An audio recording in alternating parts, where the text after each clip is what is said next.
Yo, what up, everybody? Thank y'all for joining. We're going to get this thing started up real soon. But thank y'all again for hopping in.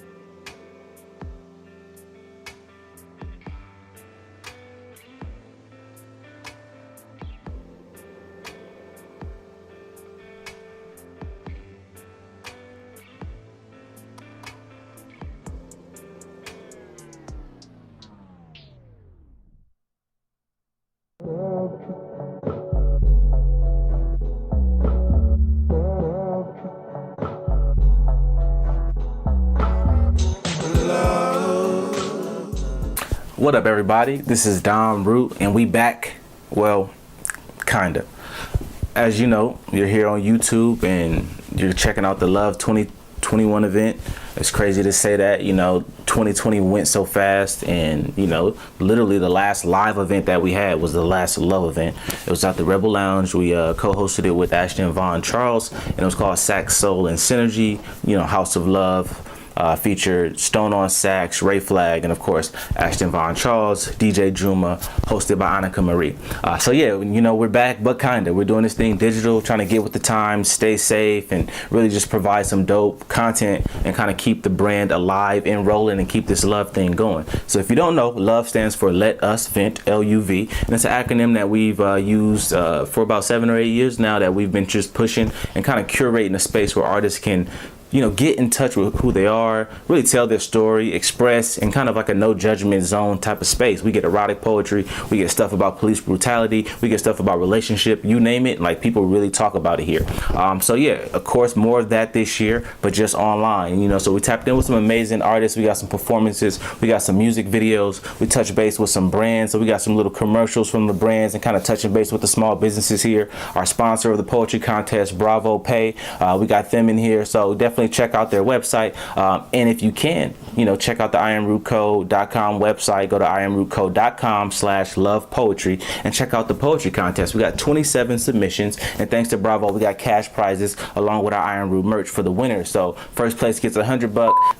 First place gets $200. Excuse me. Second place gets $100. Third place gets $50. All with I Am Root merch, and we got people from all across the U.S., people from outside of the country. So it's a pretty fierce competition. We would love for you guys to stop by the page, vote, let us know what you think. If we have some time here tonight, I'll play a little bit of the contestants that we have, and maybe you guys can check it out then. But if not, on Monday, I'll do a stream where we're playing some of the videos that we have from the contestants. Dope competition. Be sure to check it out. But yeah, my purpose here right now, just kind of to let you know that, I'm the guy behind the boards tonight. No Francisco hosting, no fanciness going on here. I'm just the guy behind the boards queuing up the clips. So if anything's looking funny, any bad picture quality, if the audio is a little funky, man, drop me a comment, let me know. I'll get that turned around and fixed right away. I just want you guys to have an excellent experience with us. This is our first time doing something like this on the whole digital platform and doing the whole stream thing. We're usually outside with it, with the speakers and got the mixer and microphones and stuff like that. So given that we're doing this thing digital, I do ask that you guys be patient with me. But if something looks a little funny, man, drop me a comment and I'll get that fixed. Again, I want to thank y'all for being here. We're about to start the show. I do appreciate it, and we'll touch base soon. Oh, and if y'all don't believe me, like, it's legit, man. I'm telling y'all, like, I'm at the crib.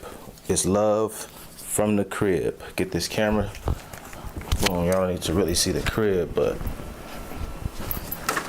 no. We definitely here. Get the brightness up. Boom. Let us vent. I'll be queuing it up. Might even get a little piano solo from your boy. Nah, I'm joking. I'm lying.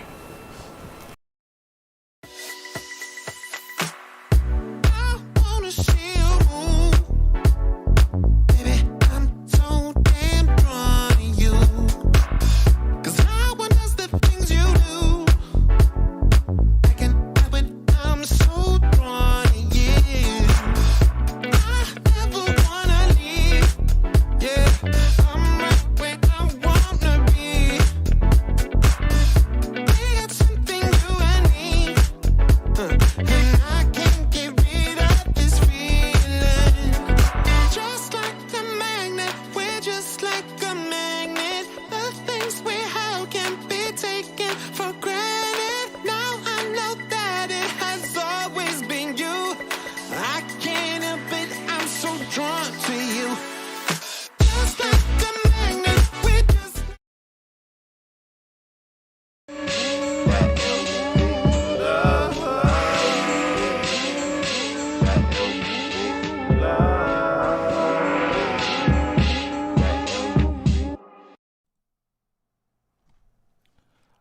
everybody, time for our first performance. So for performance number 1, we have a good friend to the brand, Juniper Ridge.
From the crib, give it up for Juniper Ridge.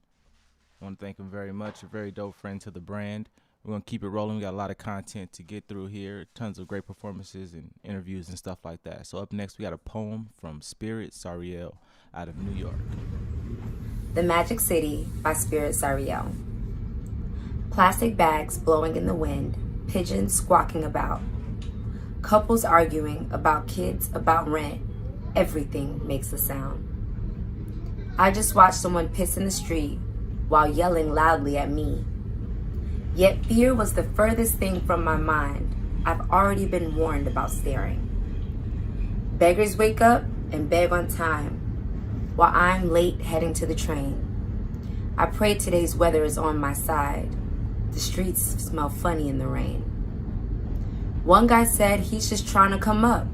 I looked at him like, me too. Everyone in New York has a hustle. Waiting around just won't do. Living here, I question existence. Like, doesn't even matter? I watch people shoot up dope. I watch them explode with laughter. I witness the wealthy spend like it's nothing, while others can't pay their bills. Street vendors will sell you socks, pills, and incense. Is this place even real? There's something so beautiful about a place so ugly. I guess 'cause no one's faking it. So if New York won't give herself to me, I suppose I'll be taking it. It's made me tough, it's made me bite. It fills me up with joy and life. The kids are old, the old are young, yet New Yorkers' hearts beat as one.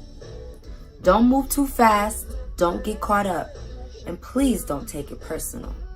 I can't name a place that will batter you up, then show you others worse than you.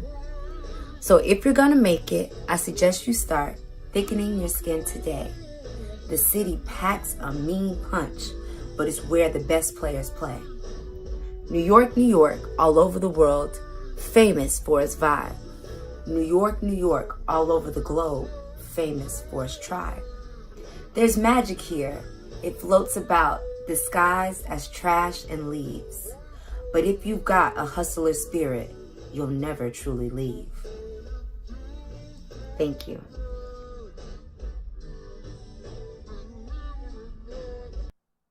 All right, y'all. So that was a great poem from Spirit Sariel. That poem was also entered in our Love Poetry Contest. So if you go to ironrootco.com/love poetry, you can actually vote for that poem. We got cash prizes and Iron Root merch. And one of the sponsors of the poetry contest is Bravo Pay. So yeah, we're going to keep things moving, get on to the next poem. This poem is from a collective member of ours, Trav the White. So check this out. Really dope poem here.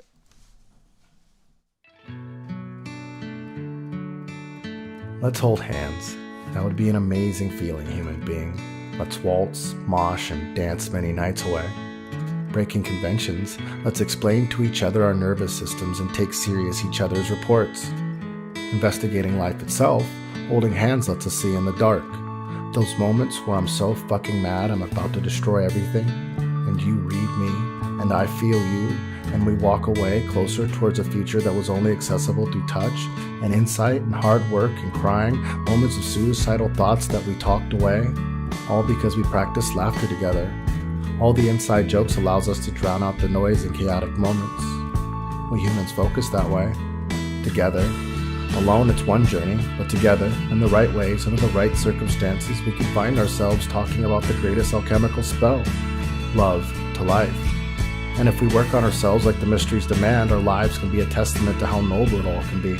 Us holding hands, actually looking at the things that cause humans harm, talking because we trust each other about what can really be done.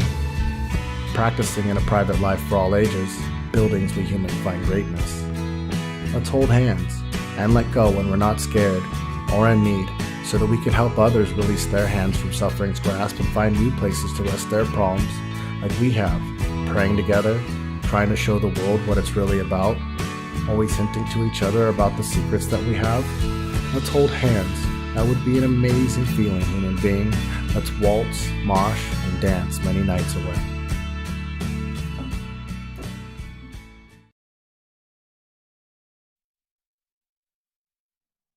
Yes, sir. Be sure to give it up for Trav the White. We have a lot of stuff coming up, collective-based things, a conference, some books, a lot of stuff in the works. So be sure to follow Trav, and keep supporting the collective.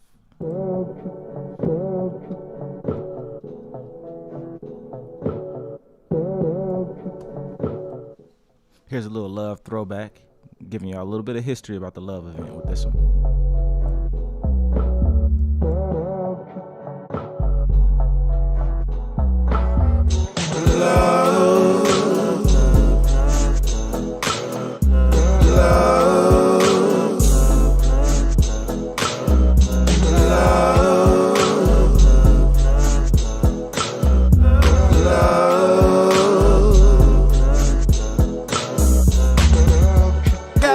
Shit on my mind tonight, and I know we don't have a long time, so let's not waste it, baby. I'm here to air it out. I'm in my feelings now. You know what I'm talking about. Embrace the pain, then let it out. Said embrace the pain, then let it out. I said embrace the pain, let it out, let it out.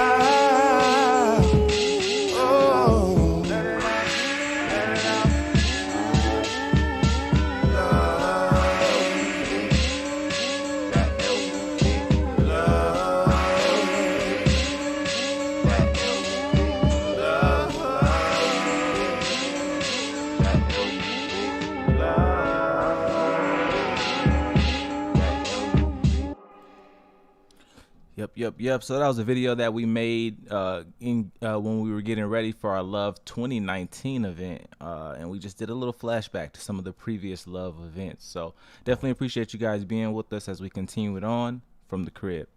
Up next, we have a poet that's been around our brand for quite some time. She's also in the poetry contest as well. We have 2 pieces from her, urban poet. This first poem is called Baby Sister. Baby sister. Am I not someone's baby sister?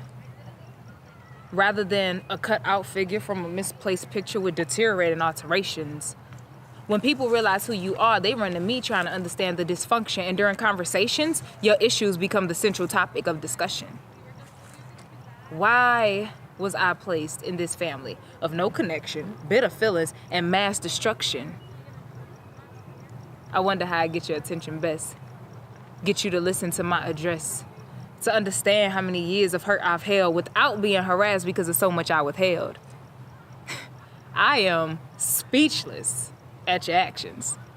They just don't make no fucking sense. Did you forget you were raised with sense? How dare you question my love, let alone my loyalty? I have always held you to the highest top of royalty. See, you were a king who sat on this throne. Once upon a time, you were the muse to my sickest poem. My vision across the board. We had different visions, but they equaled the same purpose across the board. Did you forget who you are? Not who you were, because you're still there.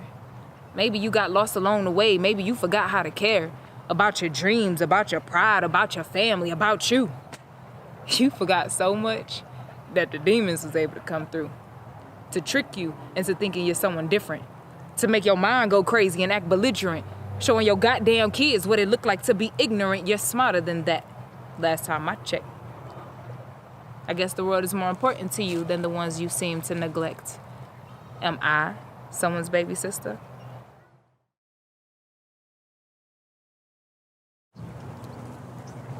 Real love. If they tell you you catch butterflies when you fall in love, ignore them. I've grown into a hopeless romantic, believing love's supposed to make you frantic with its little antics. It's risky, gambling. Placing a bet on my heart that I wasn't even planning, she saw right through me. Picking away my flesh, unveiling the unravels of my soul.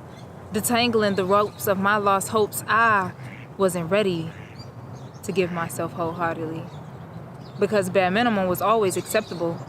Prohibited to show what was not allowed, she stretched deep into the grounds of my misleadings, wanting to understand my deeper meaning. How could love do this to me? Weak in the knees has a much stronger meaning, bending me and twisting me, wringing out all of my regrets and doubts, leaving me to dry in the warm, grass-scented sun, folding me into shape and back open again. I was sprung. Love isn't soft. Even its caress will leave you scarred with memories bleeding from your damaged heart, aching to compare what I know to what I'm experiencing. Deja vu would have been helpful. Prepare myself for a true awakening. Facing each obstacle just to love someone I didn't search for. I thought I needed to hurt more. She poured herself into my hot grease of revenge, only causing herself to be scorched by my fire. Continuously adding aid or reassurance, she was healing us both. Appalled by her love language, we made our own language and created a world within this world that left us sheltered.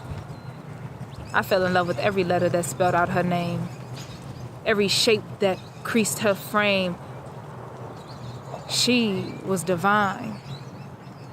Expected not to meet, she became my lifeline, traced upon my palm, and I hold tight. Translation: without her, I die. And for eternity, I wandered this world, seeking for her love, having faith that I'll one day have that love again, only creating another hopeless romantic.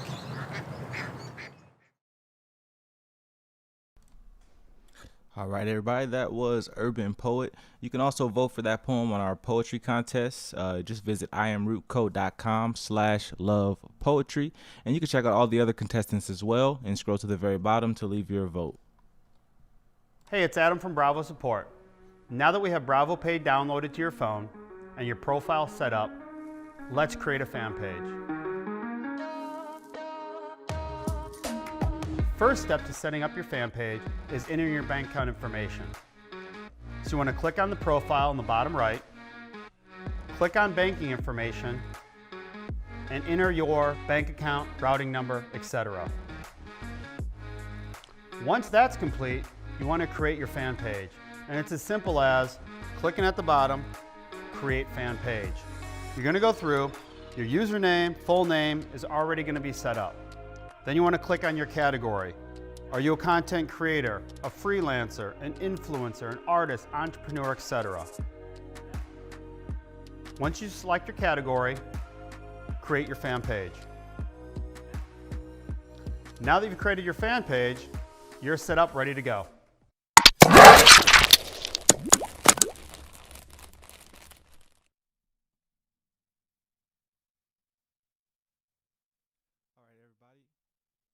Really quickly, we are going to take it back to a throwback here. This is a throwback to 2017, one of our live love events at the Rebel Lounge in Phoenix, Arizona. And this video will feature a performance by Louis Fish. We're going to go ahead and keep it on rolling, though, at this love event. How y'all feeling, though? Y'all doing all right? Y'all sound like y'all ready for work tomorrow or something, nigga. Are y'all feeling all right?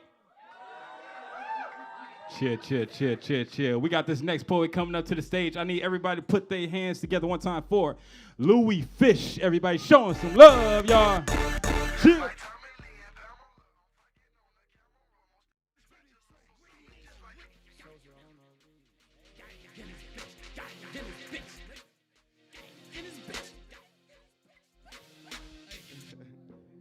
Yeah, y'all can hear me? Y'all can hear me?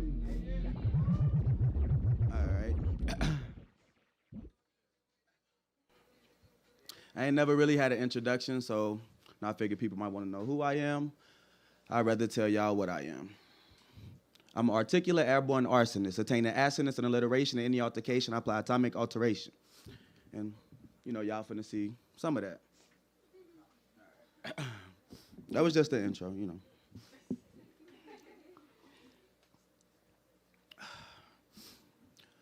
I got this internal inferno, and you the source of the flame. It just boggles my brain that your choices are lame. Ain't no picture with palm trees. In other words, I'm not throwing shade. I'm just saying that with me, you would have it made. Know my reputation precedes me, so your concern is probably getting played because I'm sharp as a blade, but I just want to give you me, myself, and I, the Trinity.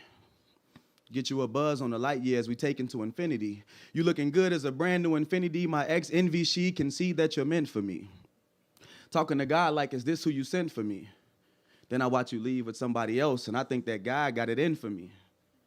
I relax and I rejoice, because I know that he gives us the desires of our heart, so one day this pain got an end for me. It's just that every time I ask, you say you happy with what you got. Then I see all those subliminal posts that shows that you're disappointed by all he's not. And I don't know how he got so comfortable when that seat's so hot. All these years with no ring, and this young nigga coming for his spot. I just want to make that smile on your face permanent, because clearly he's not able. So I settle for a slave contract when there's $1 million deal on the table. In order to get what you never had, you got to make some changes, and he's not willing. And I mean, even the coldest ice cube will melt if it's been 5 years just chilling, I'm just saying. And it caught you off guard when I said, your nails don't grow that fast, huh? Because you had that nude shave for 2 weeks exactly now when you just barely need a feeling. And you asked me, why I pay attention so much? I say, I don't pay attention enough. Because if it was, it wouldn't be you and I. It'd only be us. No pressure, though. Because I heard that bust pipes.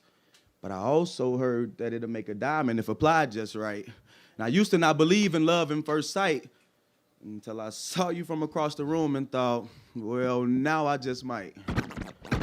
It didn't change my perception of you at all that we studied the first night. I mean, it only seemed necessary to explore the laws of physics with our chemistry feeling so right, you know? I almost left some protons in your neutrons because the atoms were so tight. Sending my wavelength through your density caused my solid to make a liquid that left us gassed.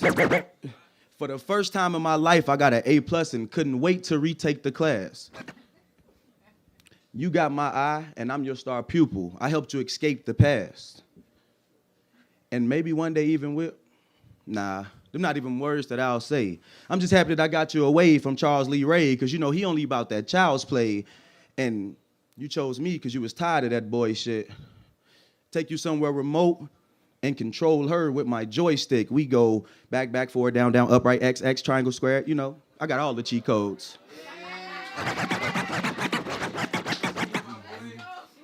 And you got me harder than getting a doctorate from Harvard, and you always wet like a dog nose. I hope that this can last until the day that our body don't need our souls.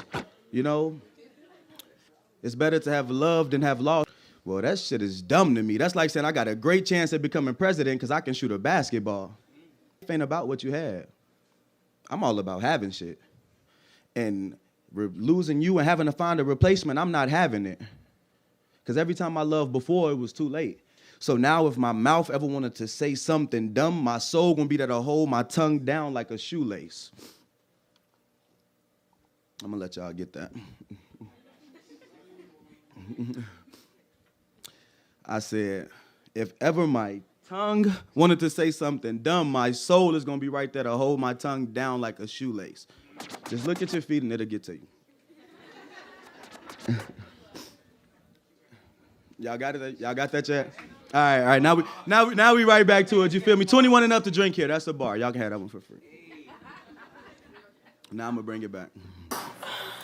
Every time I loved before, it was too late. So now if ever my mind wanted to say something dumb, my soul would be there to hold my tongue down like a shoelace. I would not allow a reaction to be the action that causes us to slip when it should only give us traction. Because if I was to listen while you were quote unquote bitching, the next time that I scratch would be before the spot even start itching. Because I'm sure you don't actually hate 2K, you know? It's just, you were upset because I had my hands on it more than you today. Watching you walk by is like a ribbon in the sky, and I just get to wishing. I wish that I can change my heartbeat so that when you lay on my chest, you can hear a million tunes. As we stare out the window, I wish that we could see a billion moons. Only so that we can see 1,000,001 suns, because your love is the gas off which my heart-powered engine runs. Every night on bended knees I pray, not for our love to be good, just for it to remain okay, because according to what they say, all good things must come to an end. And a breakup's broken heart, not even surgery can mend. I talked to Webster the other day and asked if he had a new word that I can say, not to say that loving you has gotten old, but I've loved you in every way. So you know what? Here's what I'll do. I'll rename my heart after you, because that's where you'll stay. And if things go my way, this thing will end never's next day. That's that piece.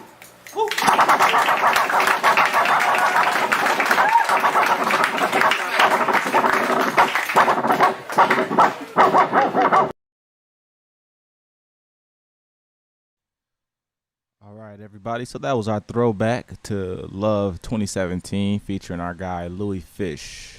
Up next, we got our first music video. This one from a guy that used to actually host a lot of our I Am Root events back in the day when we first got things kicked off. This is from Drake Quell. We got 2 music videos.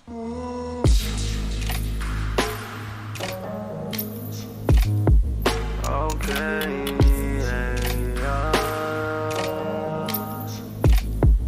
I need your panties on. I know it's been a minute since I hit it. Well, not the weed, but your linens. Now I'm back with the panties on. As soon as I hit the door, let the motherfuckers hit the floor. It's a marathon, so I keep the pace slow. But I need your panties on. On your t-shirt, below the waist is where I'm trying to work. I'm skipping dinner, heading to dessert, and I know it's been been some time. It's been some time since we connected. And you living your life. You living life and I respect it. But baby girl, I'm starting to feel neglected. So listen, check it. All my wrongs have been corrected. All my moves have been perfected. I don't know what you expected, but I'm currently erected. No deflection.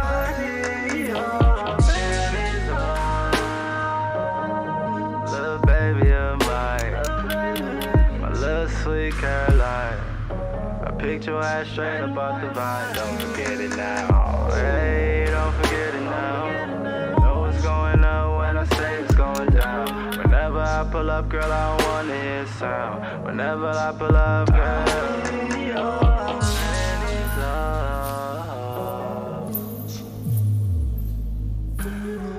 Yeah, baby.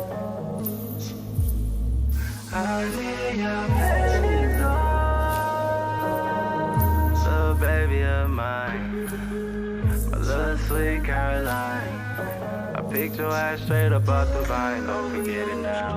Don't forget it now, check it. It's been a long time, the only thing on my mind has been sexing you and how you been stressing. I know you been stressing, cause baby I've been stressing too. But ooh, when I get you to myself, I'ma give it to you like you never felt from no one else. I'ma give it to you better than you give to yourself. I'ma give it to you like your shit is good for you.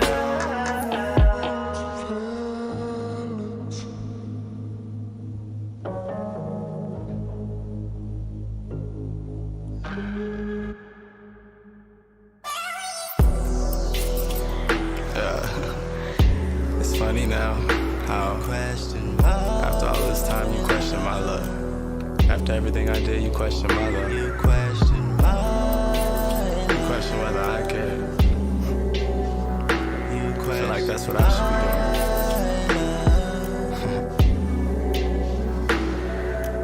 All day, all night, all year, all time. We should live our lives separate, no vice. Tryna understand how you calling me a man, but your heart been getting colder, it's been chilling on freeze. You made your demands and I put them in your hands. Now I'm tryna understand how you tripping on me. My love, you question my love. You question my love. You question my love. Wrong day, wrong night, wrong year, wrong time. We live two lives separate, no vice.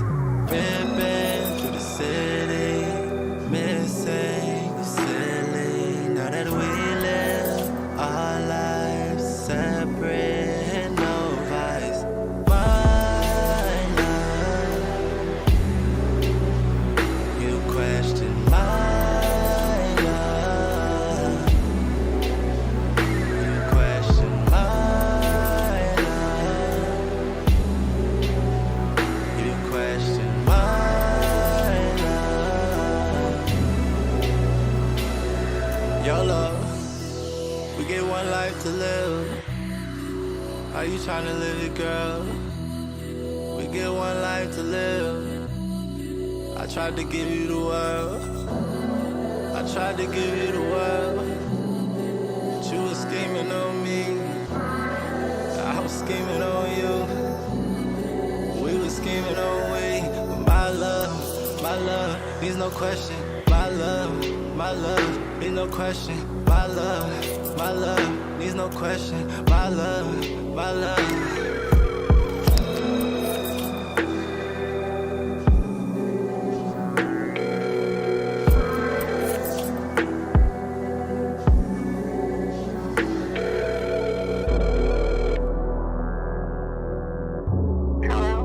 Jasmine, Yeah, let me ask you something. what's up? Do you love me? Yes. Do you think I love you? No. Why you questioning? because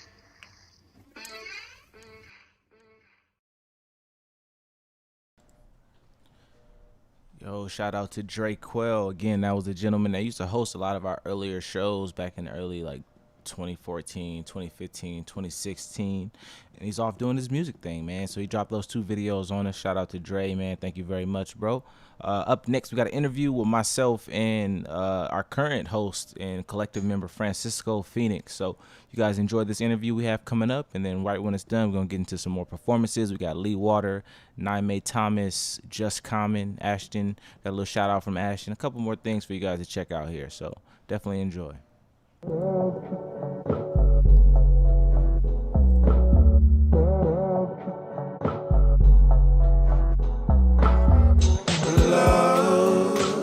All right, everybody, for this next interview, we got Francisco Phoenix, relative of the brand here.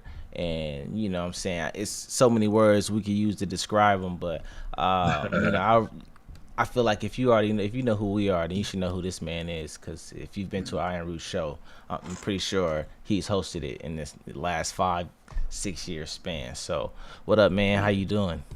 What's going on with you, Don? How you feeling, brother? Hey, man, I'm living the dream, bro. Glad to be alive, glad to be healthy. You know what I'm saying? Just striving, pushing for another day, you know?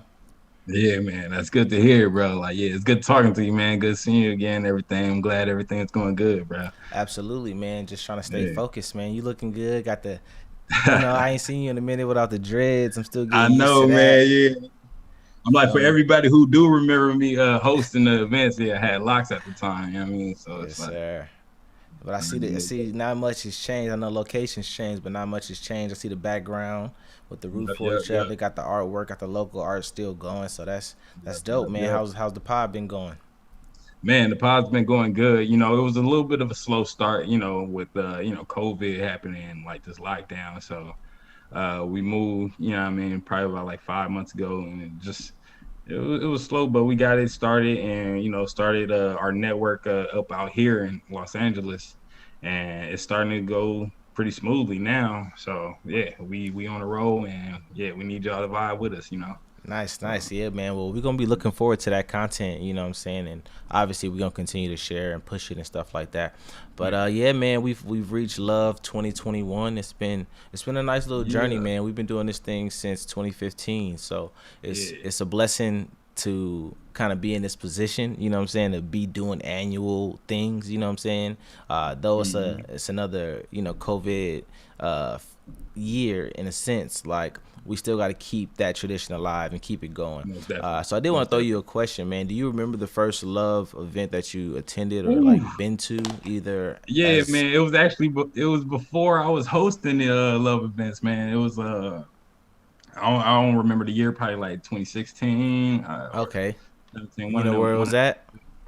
It was at it was on, let me think. It was on 3rd Avenue and so like the Newton. The Newton, there you go. Okay. Yeah. That was 2016 for sure. Yeah, man. For sure. So it was like at the time. Yeah, it was stupid packed. But I would like, this was my first Love event. You know what I mean? So it was like, you know, I heard the Iron Root name, and like I kind of knew what you guys was about, but like I've never attended an event at the moment. And so I remember, you gave me an invite and everything to come perform, and I just didn't know what to expect, but I was not looking my best that day. Like, you know what I'm saying? I'm like, So it was like, I came up, I had like a little garbage ass little, you know, crew neck on, some sweats, you know what I'm saying? Red shoes. Pulled up comfy, you know, just comfy. Yeah. It was like one of them, like, come as you are, like, moments for me. Like, you know what I mean? But, you know, everybody was looking good. It was a great event. Like, everybody was still cool. Like, you know what I mean? It was, It was just an amazing time. Like, you know, but I definitely felt very underdressed, you know, at that first event. So, yeah, man, those are the times, bro. Dressing up, looking good. Man, that's why I'm like, I made sure after that, every Iron Root event, I'm like, okay, I gotta come. Like, step my game up. At least put a little attention on that. Yeah, no, but even at that time, man, I just appreciate you pulling up, because like I was telling you originally, man, your name had like preceded like you by far, because like I had knew for sure about like what you had going on in Tempe, Chop Shop, like that whole community and that environment that you put together. So it was just like I didn't, obviously we have a dress code, but it's just like to me, like just seeing certain individuals, in the community pull up, like that's more important for me than like what you look like. Obviously you feel how you feel being in the room, that's one thing, but like for us it was just dope. Like it was like, all right, for sure, somebody out here that's making moves, giving us a look, like that's all we can appreciate. Oh yeah, man. Like I was just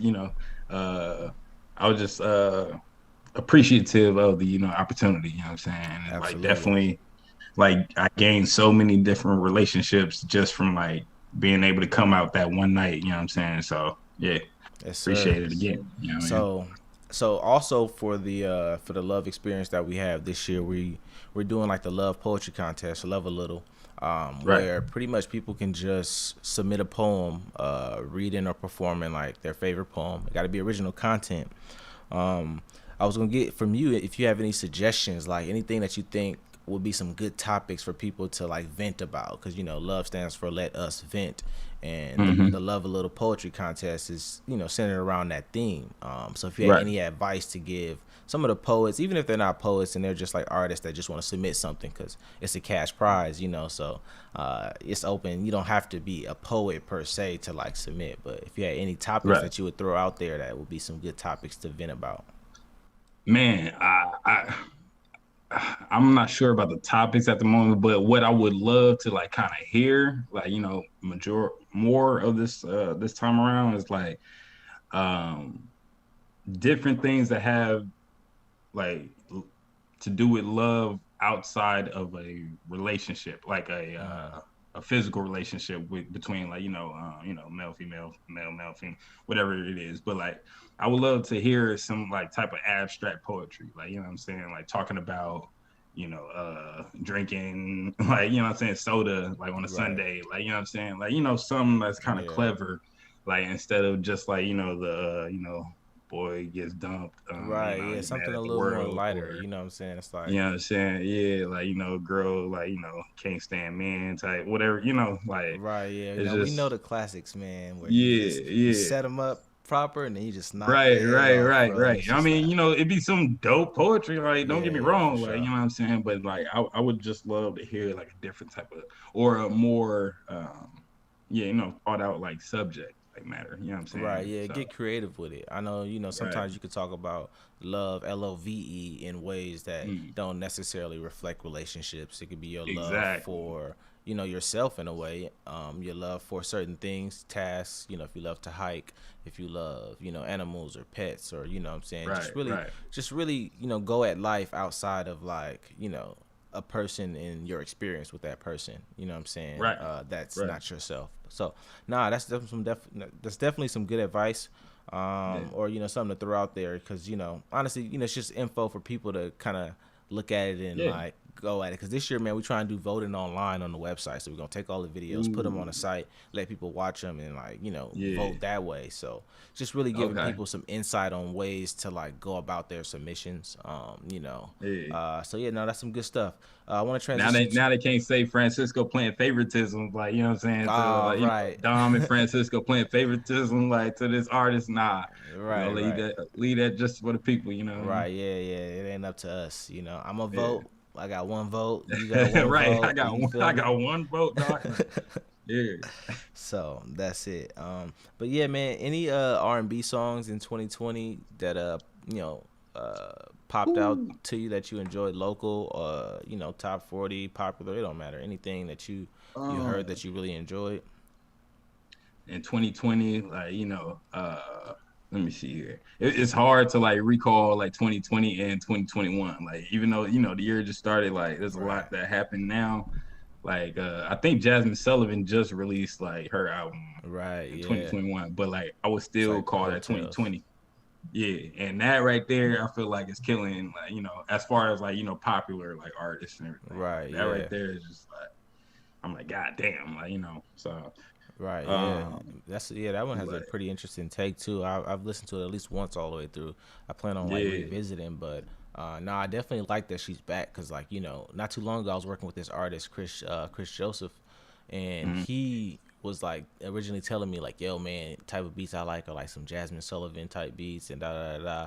And I had to Okay. just go and actually do homework because I'm like, damn, Yeah, nigga, yeah, yeah. I can't just think off the top of my head like, besides like lions, tigers, bears, like bust a window out Right, your right. car, like I couldn't think of her discography like off the top. So and then the fact that soon after that she ended up like putting out a project, it was pretty dope to see her back dropping music. Man, and like fire too, like you know what I'm Yes, saying? sir. Like that's so dope. Yeah.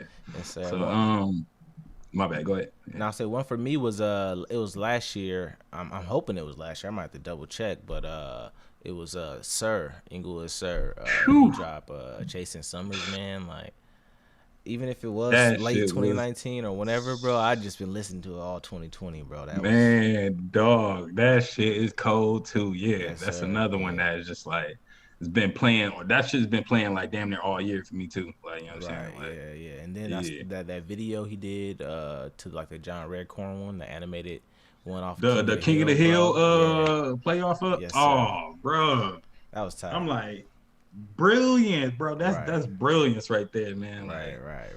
Like, Yeah. they got a good camp right there, man. Like yo, they Right. doing it. You know what I'm Just saying? keeping it Yeah. creative alive, So Yeah. that's dope. Yeah, I just want to highlight a couple of R&B tracks because typically Yeah. during the Love Experience we'll have some fire R&B songs going. Zill or DJ Damo, somebody will have those cooking up. You know what I'm saying? Okay. Typically- What about the track you and Lee Water did though? Oh, You know what I'm saying? Suede, yeah, man. Man, Suede, what's good? yes, I'm sir. still waiting on the video for that, bro. Yeah, Like, nah, that- it's come on. it's done, man. It's on the way. I'm hoping that we could release it like now. You know what I'm saying? So Man, that's bro. yes, Like, sir, I ain't gonna yeah. lie, that was like probably one of my favorite songs. Like you know what I mean, coming out like that year. Like that was like one of my favorite man. songs. Like, Nah, period. appreciate that, bro. That was Yeah. that was definitely experiment, like, and then it was just more so just having fun with like the Suede, the idea of Suede and that whole topic and stuff. And anytime I Yeah. collab with Lee, it's dope, because his ideas constantly flow. So he was Yeah. able to just take the concept and pick it up, and we were able to roll that out. But also just the video, man. The video was it was fun to do. Got my lady in what's up. there, so I'm looking forward to like. Rolling that out because I ain't dropped no Yeah. video before, so this like this is my introduction to like that whole music yeah. video scene. I work with the homie Jazz Gold, who shot some video work for like Zill, and he does a lot of photography work and other visual work in the city. Some stuff for Nime Right. too. She's been producing like some playlists for her brand, Life of a Young Realist. She's been doing Okay. some dance videos, so he's been doing like a lot of the video work behind that stuff. Okay, yeah. Those were some hard videos there. You know what I mean? Like Naime put out them dance videos. Yeah. Some of them was cold, yeah. So Yes, sir. Yeah. hell yeah. So I'm just continue excited, to bro. grow, I'm excited to continue see grow this. and build on that. But yeah, man. What about for the pod, man? Anything coming up? Anything that we can continue to look out for? It don't got to be any specific episodes, but like any info you want to give the folks. Yeah, we looking to add different content, like you know what I mean, to the podcast, different segments and everything. We are of course going to continue to have the guest on, and right now, like because we started off as a music playlist podcast, Yeah. so I know a lot of people have been kind of on my head like, yo man, I've been sending you music, I haven't heard it yet, but we're kind of separating that into two different segments now. So it's like Gotcha. I'm gonna have my guest on, just literally I'm gonna allow them to like speak more instead of having like the music going, and Right. then on a different segment then we'll just do like a like a radio station podcast, like kind of like similar to the playlist that you got going on as well. Yes, sir. Just kind Really of do tight. it like that as well. And feature it. So we're just going to separate it now and just make sure that each people get they voice heard. Like the guests can talk and elaborate like on their thoughts more, Right. and the actual music can be heard, and it's music. Like it's gonna be music. You know what I mean? Yeah. So No, that's dope, man. That's a really good idea. I feel like the playlists allow you to get busy in terms of getting creative with like song placement, you know what I'm saying, this one after that Right. one, and people can really Right. feel the intention behind the order of songs, you know what I'm saying, and then Right. having another episode or another segment more so which y'all talking and elaborating more in detail. One, it'll help for the views on YouTube, but two, Right. I think it'll naturally hit just being able to listen to a playlist all the way through, you know what I'm saying, Mhm. and then like click over and like listen to, you know, the segment with the talking and everything. So that's dope, man. Yeah. Good luck. You know, Yeah. obviously we're gonna be supporting Appreciate and it. you know, Appreciate sharing it. that content. Most And yeah, definitely. man, looking forward to that. Now, what about you, man? Like, cause you know, you recently got your podcast started, you know, with Trav White. Yes, You know, sir. Let's Talk Traditions. Like, how's everything going? And like, you know, like how is that? Yeah, man, it's going. It's pretty interesting, dude. Yeah. We're kind of picking traditions based on kind of how the world's moving. You know, so we started off, I believe, we did like Let's Talk Food, we did music, Let's Talk Walking, we did talking, we did 3 episodes of Succession, and just kind of the passing down of power and like mentorship and the value in like, you know, people just sharing their information with like the next generation, but also getting the hell out the way, like, you know what I'm saying, and not, you know, kind of our song, you feel me? Right. So it's just like, Right, I you get know, you. but like in the form of like what's going on today with like Trump not wanting to concede in the beginning and all the chaos that, you know, comes with that if like, you know, people in power don't want to give up power or like, you know, all of that shit. So it's been an interesting way to kind of talk through those topics. You know, Trav is looking to launch some other stuff with like what he has going on. So that podcast that we have going on is like a vehicle to him, getting on. He's about to start launching some shit on Twitch and like, you know, kind of hashing out what he's trying to do on a philosophical standpoint. But yeah, no, besides the pod, Let's Talk Traditions, I've just been focusing on my Tuesday playlist, man, just kind of getting better at just like putting my beats in order, you know what I'm saying? I'm getting a better feel for like different instrumentals, you know, tracks that I bypassed on or that I haven't listened to in months and months because I haven't had sessions. It's just letting me dig into my folders and folders of beats, you know what I'm saying, and kind of listening to what I have. I got ideas about things that I want to switch up or like change, you know, kind of make better. So Now, that's been going well. Do you do that like on the fly, like would you like change up a beat or like, you know, right during like, say you had a set like list of beats you wanted to play, and like out of nowhere you was like, nah, I ain't really feeling that. Like, would you go ahead and just switch it up, or are you gonna like? How do you do that? Or do you I'll be play honest the with beats you. too? I'll be honest with you. Most of it is just like feeling. You know what I'm saying? I don't even have like a set list of the ones I want to play when I start. Like earlier in the day, I'll listen to some beats and I'm like, all right, I'll probably start with that one. And then I'll just kind of be in the zone. Like, okay, I'm gonna go with this one. You know, I'm gonna go with this one after. And kind of just build it on whatever I'm feeling in that moment. I just kind of put the tracks. But what I'm doing now is that after I'm done. So in the past, I'll stream for maybe an hour 30 minutes of just beats.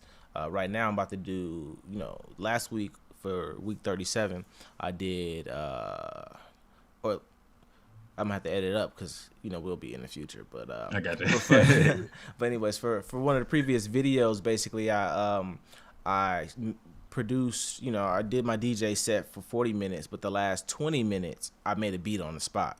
So I'm just trying to incorporate a little more of my process because, like, I'm not necessarily a DJ, you know what I'm saying, but I am, you know, I'm into music and music production. So my playlist is more so to give people a vibe, but I'm also trying to transition myself into, you know, producing live, you know, just doing a lot more on Twitch as well, just like making beats on the spot virtually, and also just existing in that like virtual world when it comes to making myself available as a producer. You know, I kind of want to just display some of my ability. So I'm gonna do partial like live, just like, you know, playing my beats, you know, so people can vibe out to hear it. But like I'm gonna end on just like making something new, you know what I'm saying, just something fresh on the spot. So I'm not gonna finish it because that's gonna take way too long. But like for 20 minutes, just cook something up and let people feel it, you know what I'm saying, and kind of leave them with that cliffhanger. And then, you know, if I get an artist that's like, yo, I need that, you know what I'm saying, like that's one of my goals is like to get an artist like, you know, random artist that's just listening, looking for beats, you know what I'm saying, it's just like, damn, I could vibe to something like that. Yo, is this beat available? Like, what's up? Like, let's collab or let's work. So Go. Hell yeah. that's the interviewer in you, bro. Like, I'm supposed to be. I know. Yeah, I'm like, I'm fucking like, up damn, here. nigga, I'm doing all the talking here.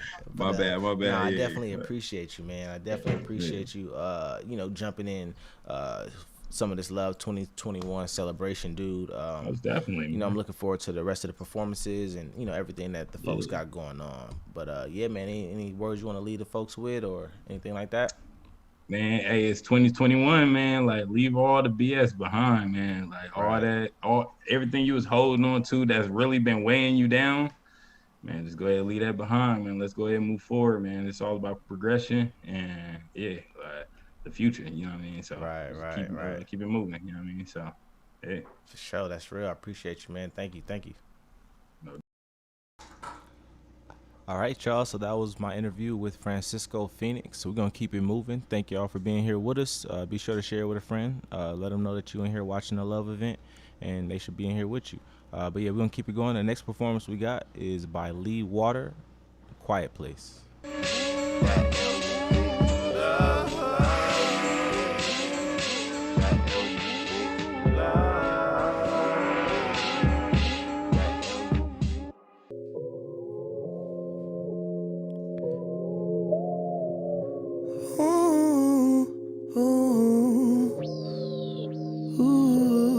Can I be your quiet place, your great escape?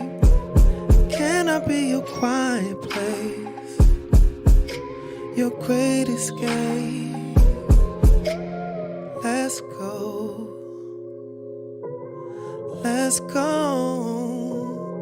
baby, gonna let's go. You've been moving silent, I've been on the run. You've been on my mind, that there ways of time. We need time to lay, in your hair I play, could send you to the moon, will it make you stay? Sun-kissed golden brown, I see your aura and I can't help but smile. Can I be your quiet place, your great escape? Can I be your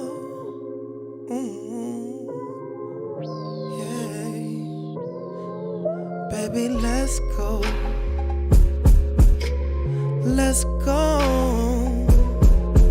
baby, let's go.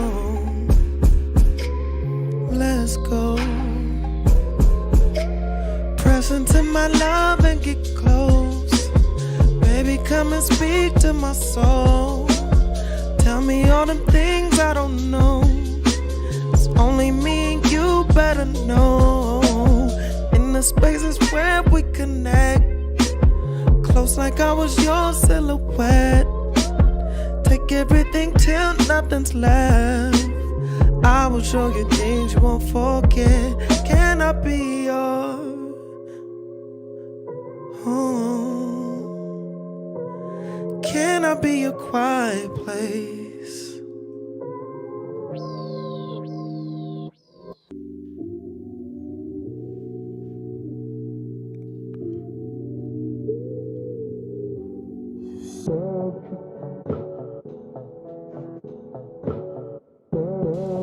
All right, y'all, that was Quiet Place by Lee Water. We're going to keep it going with the next poem by Naime Thomas, Fetish.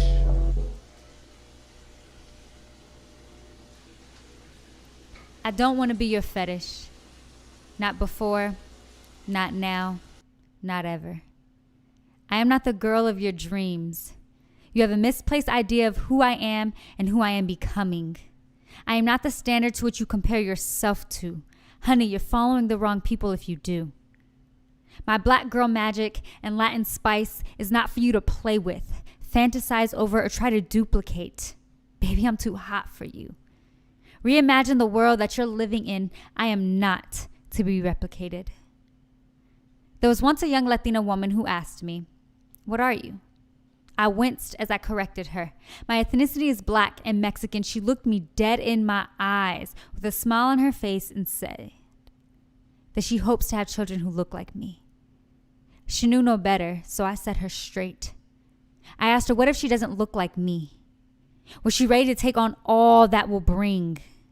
The cries when kids make fun of her hair, the identity issues because she's not enough, because she's become a commodity and idol. Are you willing to rally with her? when her black life is at risk? Or will you crumble and tell her she's not black? No, you cannot tell me you want to have babies that look like me. Yo, that's weird. No, you cannot fantasize what it's like to have babies with me. Yo, that's weird. I am not here to fit into your idea of me, the box you've placed me in. No, you cannot touch my hair. No, you cannot ask me what I am. No, you cannot tell me what my ethnicities are because of what I may look like to you. No, you cannot hit on me because you say I'm mixed, light-skinned, yellow, or red bone. No, you cannot call me your one black friend. No, you cannot keep questioning my being. I don't want to be your fetish. I will never be your fetish. I am not your fetish. Not before, not now, not ever.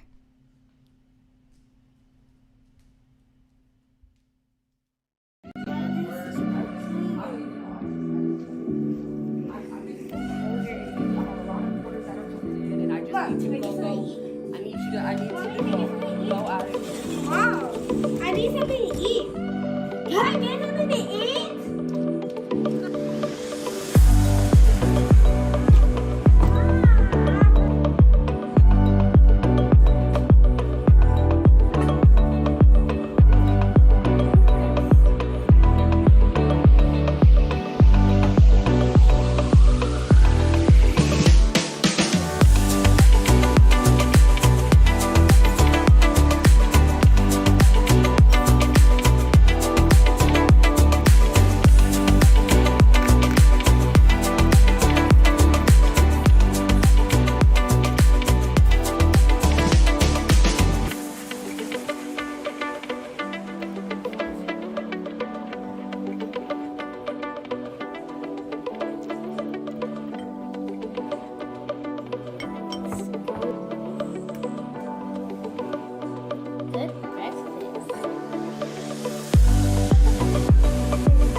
All right, everybody. So up next, we have a performance from Just Common. Just Common is a band started by musician Stone On Sax, who's very near and dear to the brand, very close friend, done a lot of work with the Iron Root Collective. So hope you guys enjoy this one.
grace, how sweet the sound that saved a wretch like me. I once was lost, but now I'm found. Was blind, but now I see.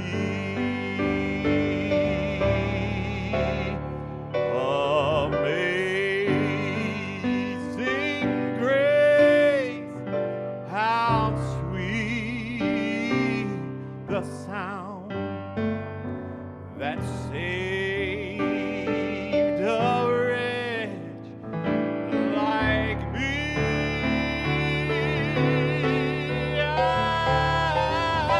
once was lost, but now I'm found. Was blind, but now I see.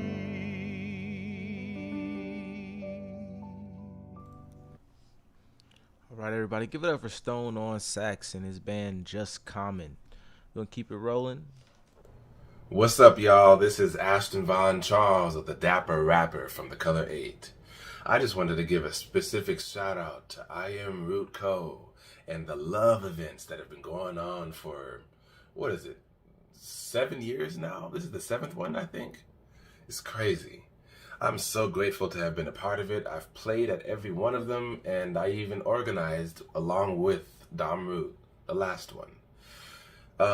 That might be my favorite moment with I Am Root, with the love events, because I felt like I was able to really contribute and give back to those who basically gave me somewhere to start on my journey in discovering my artistry. So I'm so grateful for you guys, and I look forward to being part of so many more. That's all. Shout out to I Am Root Co. Shout out to the love event. Make sure y'all follow The Color 8 at The Color 8 Band. All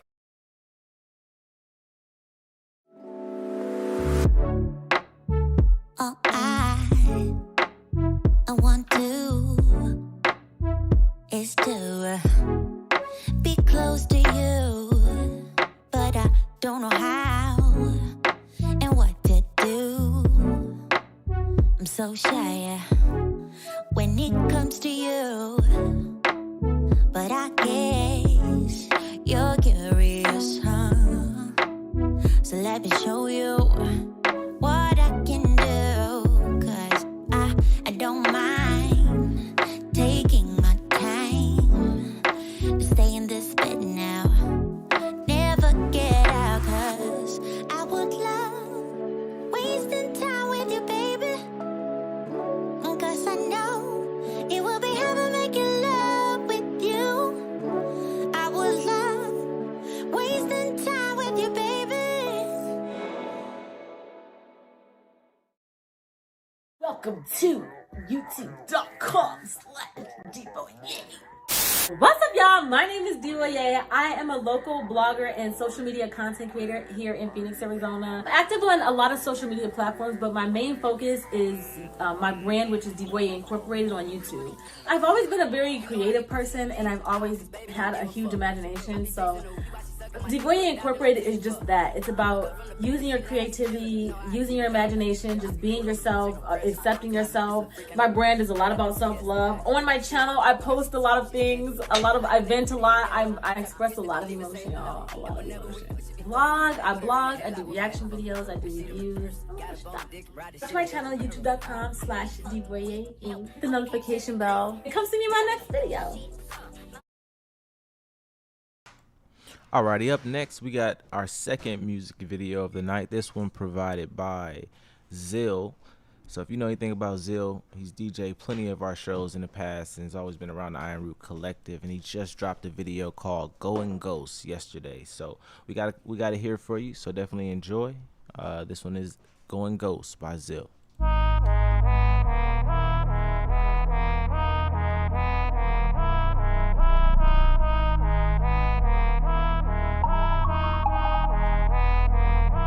How do you live with yourself? Did it your way? Partied all day till you had no one left. Cause she don't want love and you don't give a fuck. And she don't know what to say. But I do. You know it falls down this way. Yeah, you. Yeah, you. I only take my own advice now. Do this for my team, yeah, I took a vow. Let my dogs eat, it's on sight now. Raining in the pen, every night I drown. Yeah. Unavailable, yeah. Going ghost, I be going ghost, yeah. Moving crates to the ice flow. Back on road with the cycles. Double cup, that's that antidote. Like a tightrope. Walk on water, that's like Michael. My mother flaws, got that Holy Ghost. Hotline booming like a trap phone. Also cold, I'm on 3 below. Off it again, watching a body roll. I'm in a dungeon, whipping a combo. Ay, yo, killer wrist, yo. Whipping a big old stick, huh? She kinda counterfeit, yo. Come from the dungeon pit, yo. I've been on froze today. Fuck it, I'm stuck in my ways. I'd rather chill my game. I'd rather play the flame. I only take my own advice now. Do this for my team, yeah, I took a vow. Let my dogs eat, it's on sight now. Raining in the pen, every night I drown. Unavailable, yeah. Going ghost, I be going ghost. Moving crates to the ice flow. With the cycles, yeah, going ghost, ultralight, yeah, baby look like Amber Rose, can you stay the night, give me that shit, strike a pose, yeah, catch a ride, yeah, I do 90 off the edge, read the signs, yeah, by design, fighting for my life, all these dark times, yeah, should've pick a side, should've catch his vibe, I go ghost alive, cut them off in time, can't put shit aside.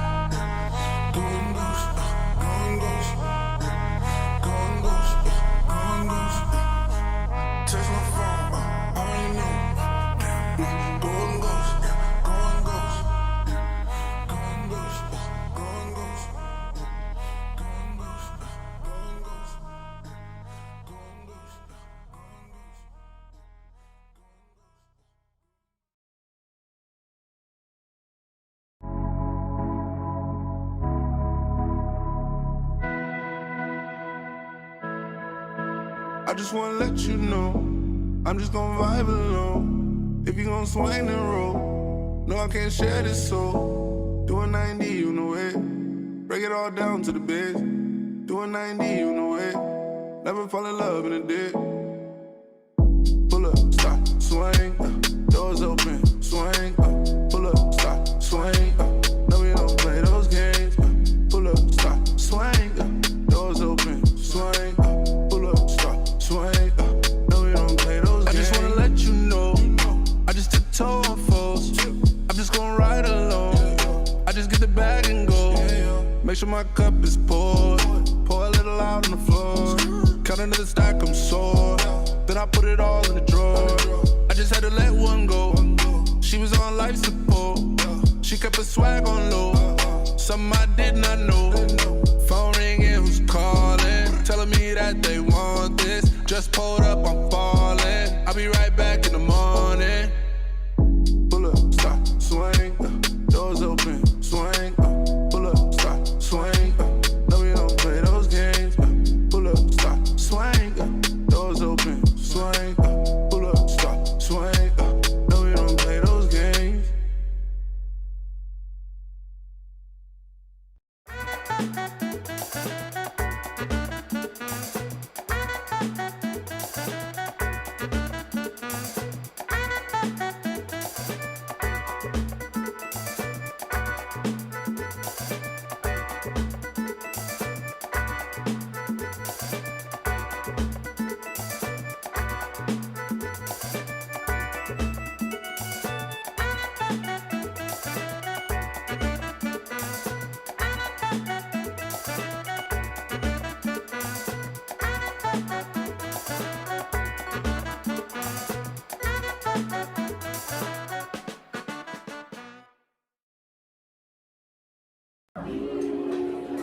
tonight.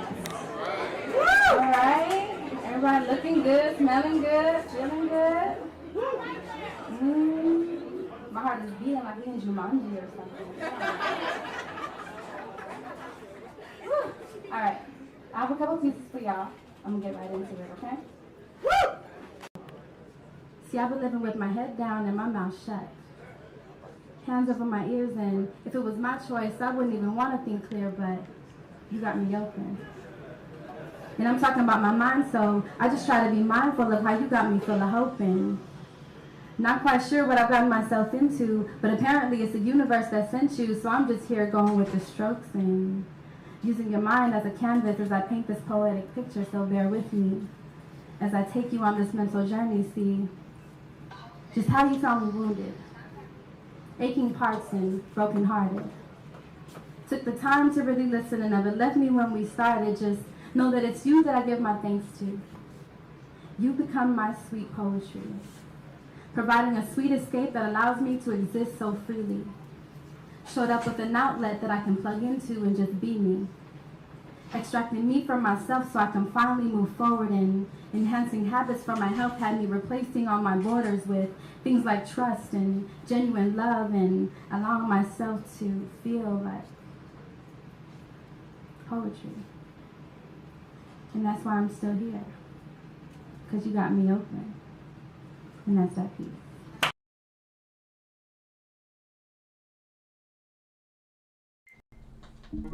Hello, welcome. This is your girl Chris. So happy you're able to share this moment with me. I welcome you to love, to life, to peace, to serenity. I'm so happy you're here. Let's take this journey together, shall we? Here we go. Loving you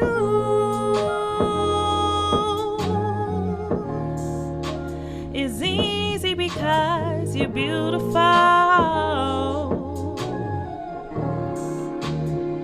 and every day of my life is all because of loving you.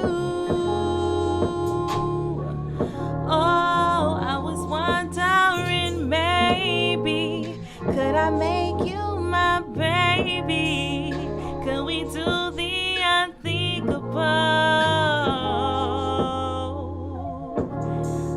I was wondering, maybe, could I make you my baby? Yeah. Oh, I hope that you're the one. If not, you are the prototype. We'll tiptoe to the sun. Ooh, and do things I know you like. Ooh, all you gotta do is say yes, say yes. All you gotta do is say yes. Oh, you love me, especially different. Oh, you love me, and I thank you. Thank you so much. Peace and love. All right, that was a performance from Christy, and then the one just before that was a throwback to Love 2017 with a performance from Poetess Love. This next poet we have coming up is Kahari. He's placed, I can't remember if his first or second, but he placed pretty highly in our last poetry contest, and he won a bit of cash thanks to Bravo and some Iron Root merch. So yeah, let's get into Kahari's performance. The only empire to not crumble to its knees. The most valuable will that we will leave behind for everybody to inherit. This gift is best expressed when you share it. The most credible merit. This gift is more ancient than the Egyptian hieroglyphics of time. This gift empowers us all to be held accountable to the highest degree. The wedding feast of simplicity and complexity. This gift cannot be negated. This gift is celebrated emotionally, socially, spiritually, and mentally. The waterproof electricity flowing within your bones. Like the law of vibrations, this gift cannot be created nor destroyed. The foundation for all generations. This gift fulfills the deepest of relational voids. A priceless, portable home. This gift makes families out of strangers. This gift protects us from the danger of being in prison, in the lonely prison of indifference. Like the freedom fighters of old, this gift is persistent with making a difference. This gift will always be box office. This gift cannot be topped. This gift is everybody's favorite topic. This gift can withstand any natural disaster or a natural epidemic. This gift can make believers out of cynics. This gift is our greatest enigma. Like our first trip to the cinema, this gift keeps us in a holy state of awe and wonder. The presence of this gift never fails to make our heart grow fonder. Peace. All right. That was Kahari Young. Again, that's the gentleman who's won our poetry contest before, and that poem is currently entered into our current poetry contest. So if you visit ironrootco.com/lovepoetry, you can check out that poem, and he also has another poem that's in there. So we're gonna change things up here and get some more guitar back in the mix. This next performance we have is by Cal, the Thought Slayer from the Color 8 Band.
All right. That was Cal from the Color 8 band. Be sure to follow those guys.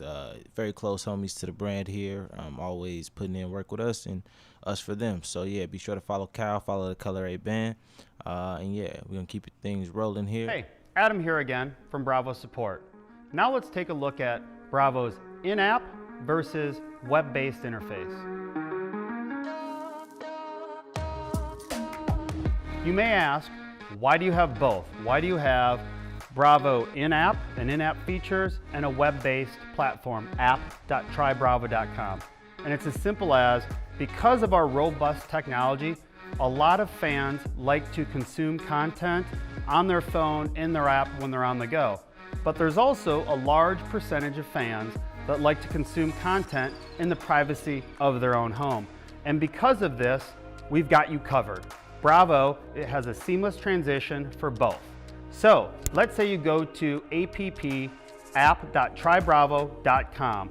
You log in the same, you can search users the same, and you can buy content the same. The great thing about app.trybravo.com is once you purchase that content, the music, the podcast, a one-time photo or digital content from somebody that you know, you can also view that same content in-app. It's a seamless transition.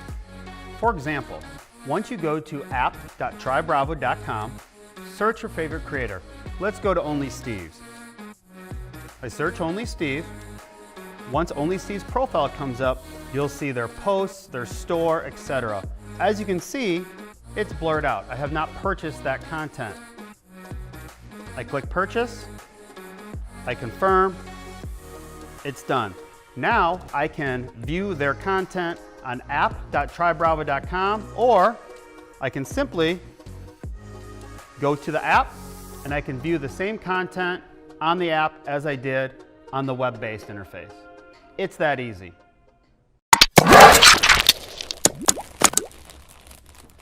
All right, man. Doing all this makes us miss the good times of live shows and live events. So we got another throwback slideshow for you guys.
My favorite love event.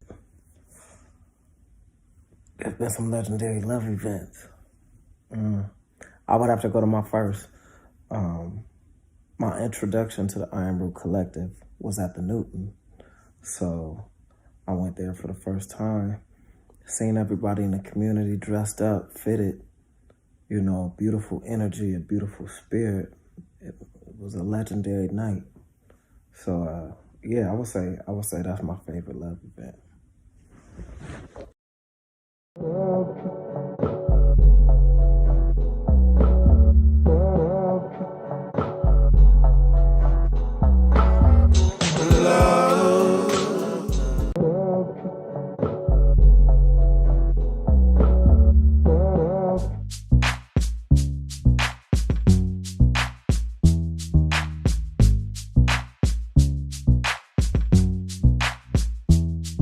Sway, sway, sway.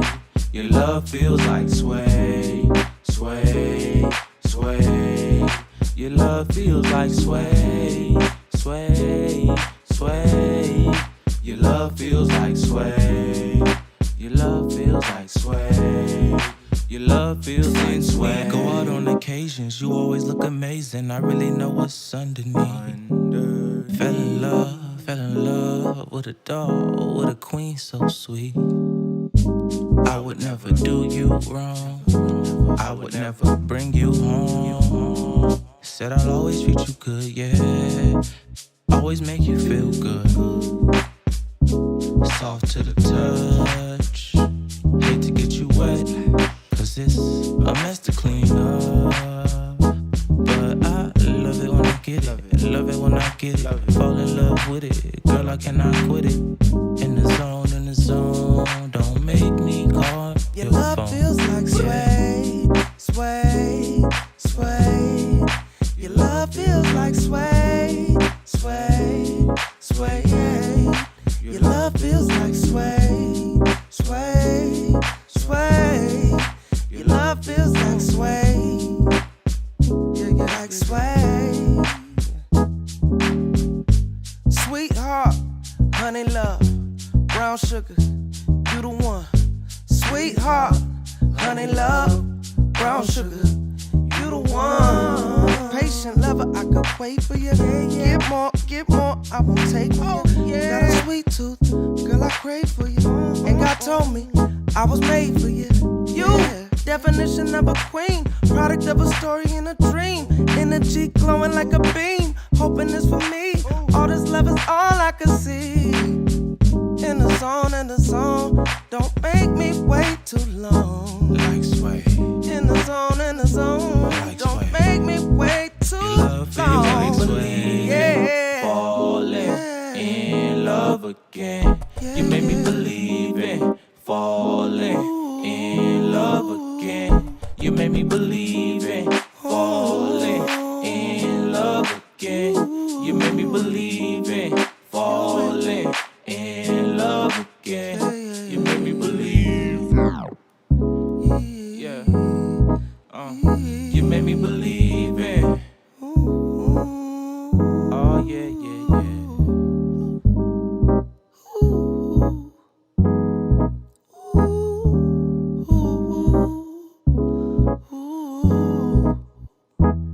Sway, sway, sway.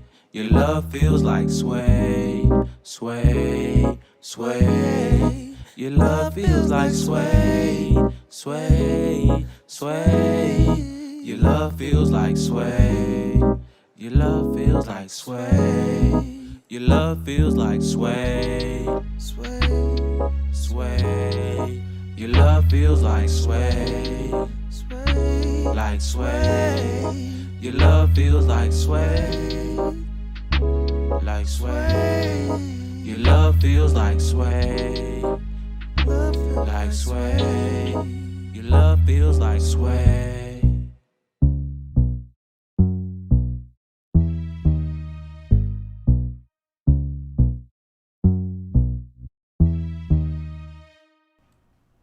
Alright, y'all watched it and heard it here first. That's my first video, Swayed. I've been making music for a long time, but this is the first time I've ever shot a music video or, produced a music video. Shout out to Jazz Gold for doing all the video work, filming and editing. Shout out to my girl for being the beautiful model in the video. Shout out to Lee Waterman for coming through with the clutch vocals and, coming through for the video. We're going to keep things rolling and get into our next throwback, this one featuring the legendary Miss Antoinette Cully. I want you bad as ever. All I need is better. So I haven't performed in like 10 years, so this is a little nerve-wracking, just a little bit. My name's Antoinette. I'm a painter. I'm a painter by trade, so I normally don't perform. But I decided that tonight would be the first night in a long time. So this piece that I'm gonna do, I actually wrote this piece when I was 16, and I had this philosophy back then as a teenager that everything in life happened for a reason. There was a purpose. There was no need to question things because there was a reason for it. But at this particular point, so much was going on that I asked God why. For the first time in my life, I asked God why me? And I remember I was sitting in my bedroom on the floor on a pile of clean clothes I should have hung, but they were sitting on the floor. And I asked why, and I heard this voice cry out, and I turned it into this poem that I'm performing tonight called If You Believe.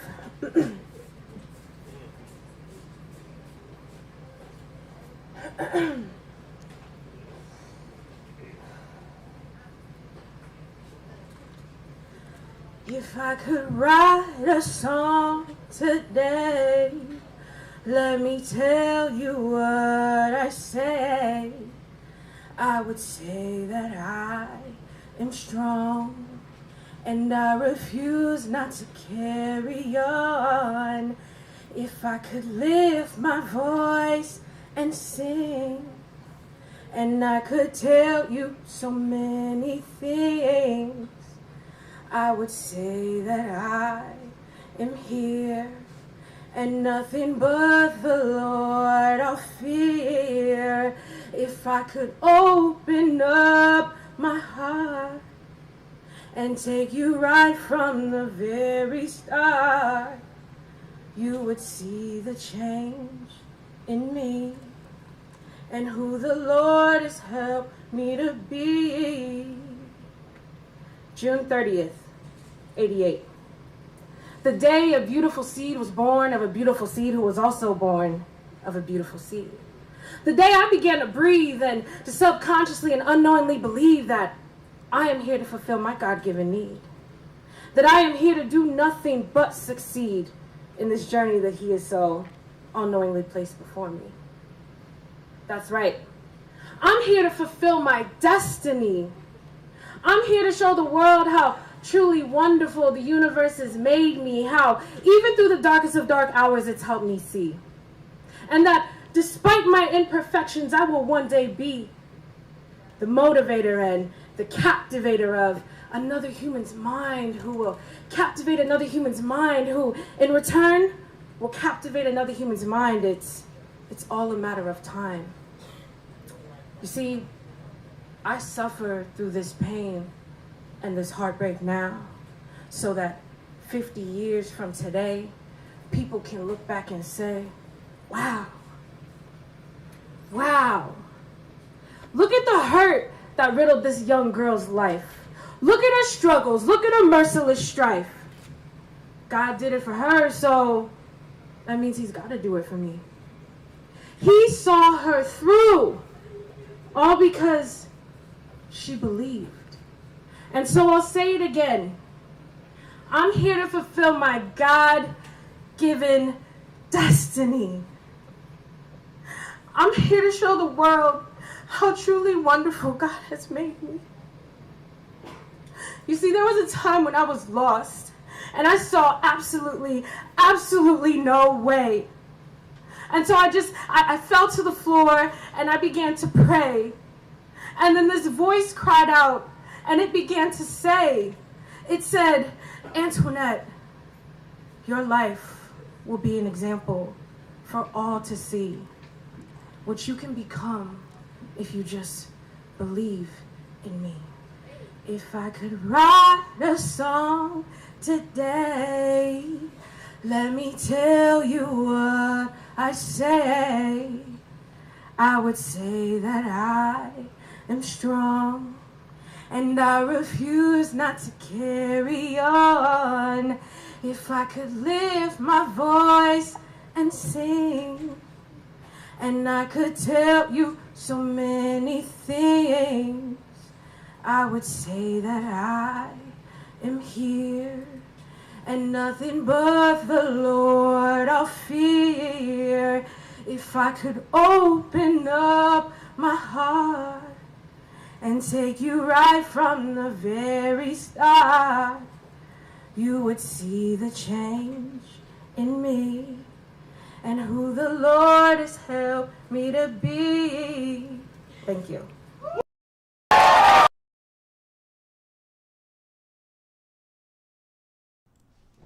All right, y'all, that was that throwback. And then, so we're going to switch gears here and get into an interview that I did with Mr. Stone on sax.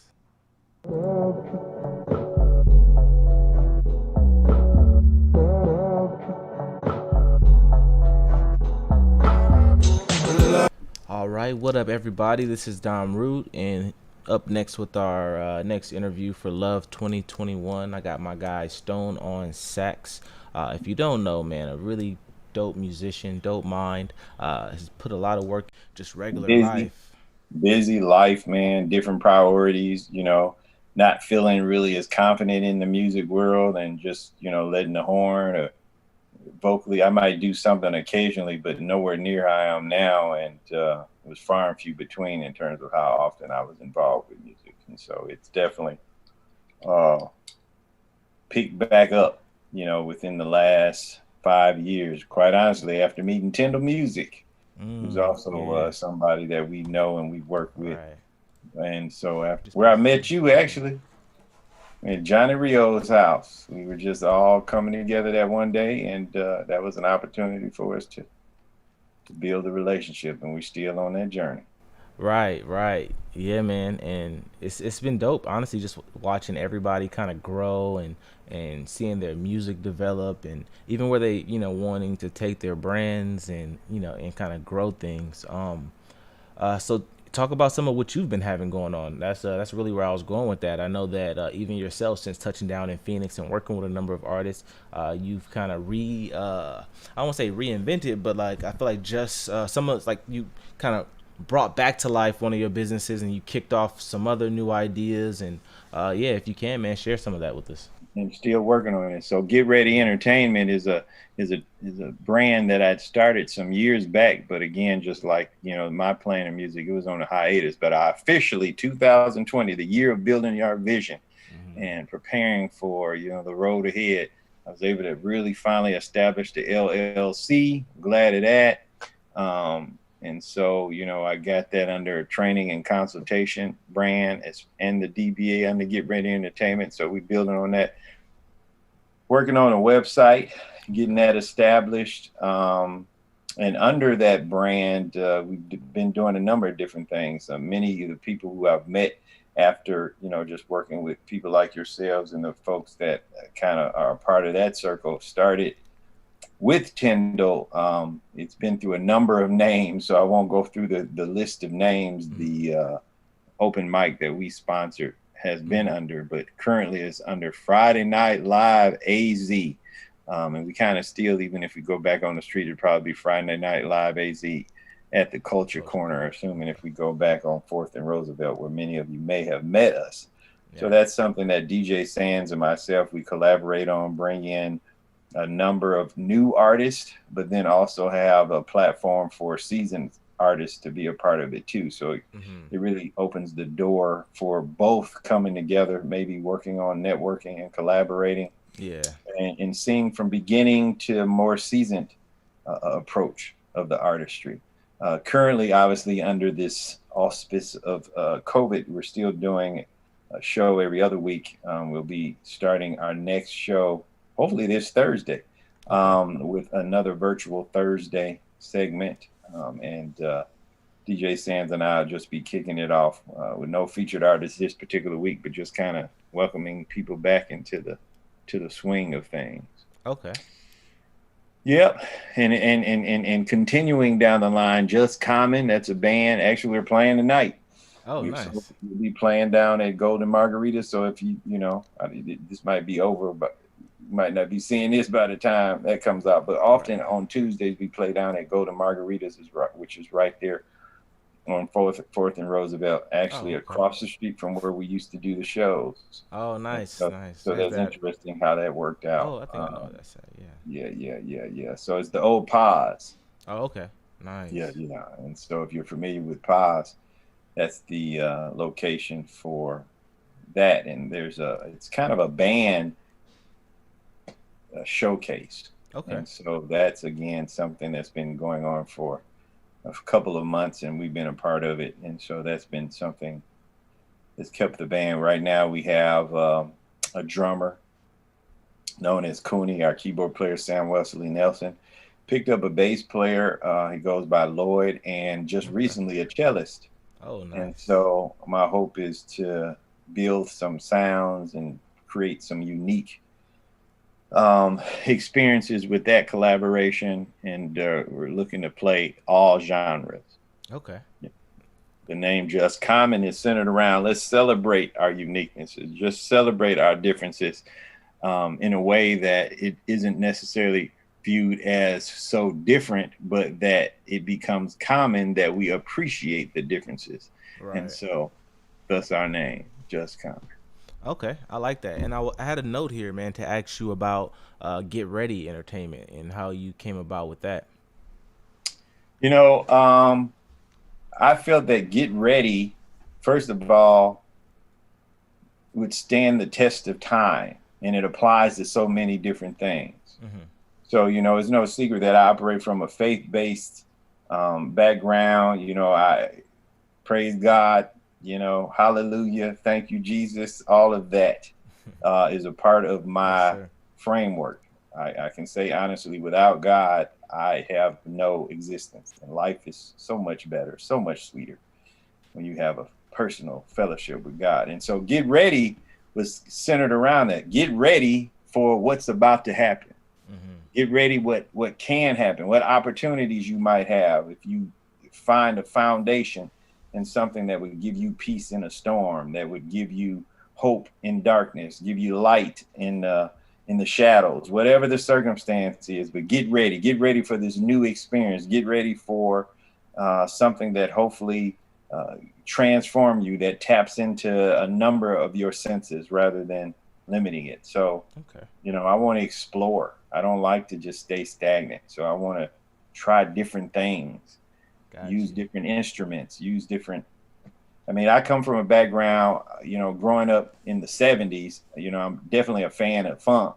The Gap Band, Earth, Wind and Fire, you know, the legends, James Brown, Stevie Wonder is at the top of the list. You know, that's one of my favorite artists, Prince, but all of the people who kind of make that background. But then I also come from a jazz background, but more of an R&B jazz, David Sanborn, Grover Washington Jr.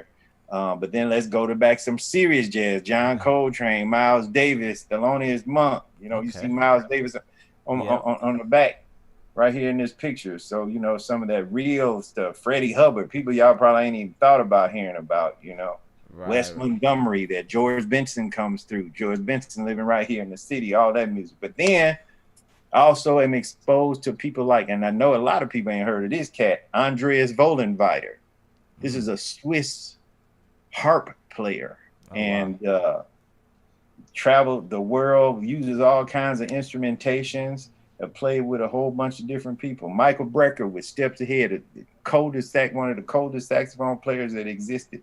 Multi-Grammy Award-winning saxophone player. So all of those experiences bottled up, I think, helped expose me. And then I also listened to opera, you know, Luciano Pavarotti, you know, tapping into some of that aspect of things too. And so there's so much out there. There's so much color. We just have to, you know, have the door open for the palette. But then I also think in the spirit of Christ, that we should show love without judgment.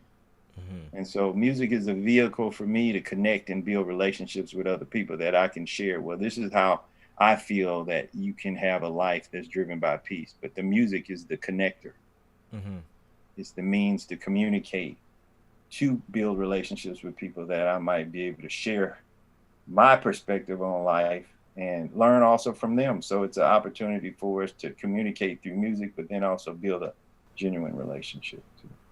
Nice. That's real powerful, man. And I wanted to stop you, but you were listing off some really good stuff. But I was gonna ask you actually too, if you have any favorite like sax or horn players, one like all time, and then any current like people that you've been checking out. Maybe you're like top two, if you could even top three. I don't even know any current players really, quite honestly, man. You know, Michael Brecker is definitely one up there. John Coltrane is clearly up there. Cannonball Adderley, David Sanborn. Now, David Sanborn is still playing. Actually, he's been doing a YouTube video during this pandemic where he brings in different artists. So I guess current, if you want to call David Sanborn, but he's also from the 70s. Oh, okay. Okay. But definitely a great player. But in terms of newer players outside of that, can't really call off any. Okay, okay. Well, at least one that I listen to or I have been listening to for like the last decade is Terrace Martin. I would definitely try to send you a link or something, and you could let me know what you think about him. He's a That's music a sax player. Yeah, sax, but he's a music producer too. So a lot of West Coast kind of G-funk sounding Right. music. But yeah, he produces some of his own stuff as well. And then Masego, he has a lot of popular music that plays sax. Yeah. You know, and I know of him, and see, I wasn't even gonna touch on him, so I ain't gonna knock on him. I mean, he plays a saxophone, but is he a saxophone? I don't even know for the most part if I would say if you look at it from a standpoint, because there's all different levels, but I'm not a jazz saxophonist. The lines I play really don't fit that category for a true pure jazz musician. Yeah, I'm more. You know, I think people often assume that if you got a saxophone or trumpet in your hand or something, that automatically associates with jazz. Well, you can't just call it jazz just because. If anything, I probably play more R&B and hip hop, just play saxophone to it. Yeah, no, definitely. And I was just kind of getting a take on just general favorite like horn players. So even if it's not specific to the genre, you know, I know a lot of people out in the world are trying to do super creative things, or you know, it may veer away from traditional sets of values or anything like that. Talking about non-traditional players, Jacob Collier. Yeah, okay. I was waiting for that one too. I was gonna bring him up next, so I know. I love that brother. I mean, he does some crazy stuff, and they talking about a brother that knows some theory, and you know, when you get the likes of Quincy Jones and Stevie Wonder, you know, like trying to hang with the brother, you know, he got to have some skills. Right. And so that's a cool brother. And then why can't I think of his name? But the brother that's kind of like James Blake. Okay. Another one with some cool vibes. And he's a musician as well, or yeah. He was a piano player, vocalist. Oh, you know, okay, he was originally a classical piano player, and then he branched out into DJing. But now he does a lot of arrangements for different people, collab with all kind of folks. But you know, James Blake. Both of these are British guys that have some kind of similar vibe to some degree. So it wouldn't be interesting if they came from the same school or something, because they definitely have some cool vibes. Yeah, and another guy, I think his name is he's from out that way too. A black gentleman, I believe his name is Sampha, SAMFA or PHA or something like that. He plays piano as well. Has kind of a similar singing tone as like James Blake. Okay, but definitely hit me to some of those. You know, I love that where, you know, we can collab and get different exposure to different artists, because there's so many artists out there I don't know, and I don't know their names. So I'm not saying there's no new artists out here that doing some wonder work, because I like the neo soul stuff, the Lena Baraz, you know. Love her stuff. You know, I just haven't really listened to a lot of the new music out here, but there's some great collaborations. Yeah, it's a lot of music, a lot of good music. Ari Lennox and just a lot of people out here really using their voices in like just really powerful ways, or just getting really creative with it, and you know, just testing out the instrument, you know, and that's always fun to hear with some. Along with you know, I hear great things about Kendrick Lamar, for example, that he exposes himself to different things. I only heard a couple of his pieces that I really liked, but you know, again. I can't believe that I couldn't think of the one saxophone player that were actually playing his song, Kamasi Washington. Definitely a modern guy. Yeah.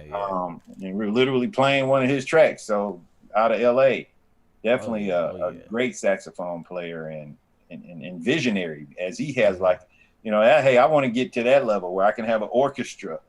Right. That's where we're going. And just really like flesh out those ideas and all the different things that you come up with. You know, you could bring them to life and just kind of implement various sounds and, you know, things that from a normal band standpoint you wouldn't be able to do. That would be crazy.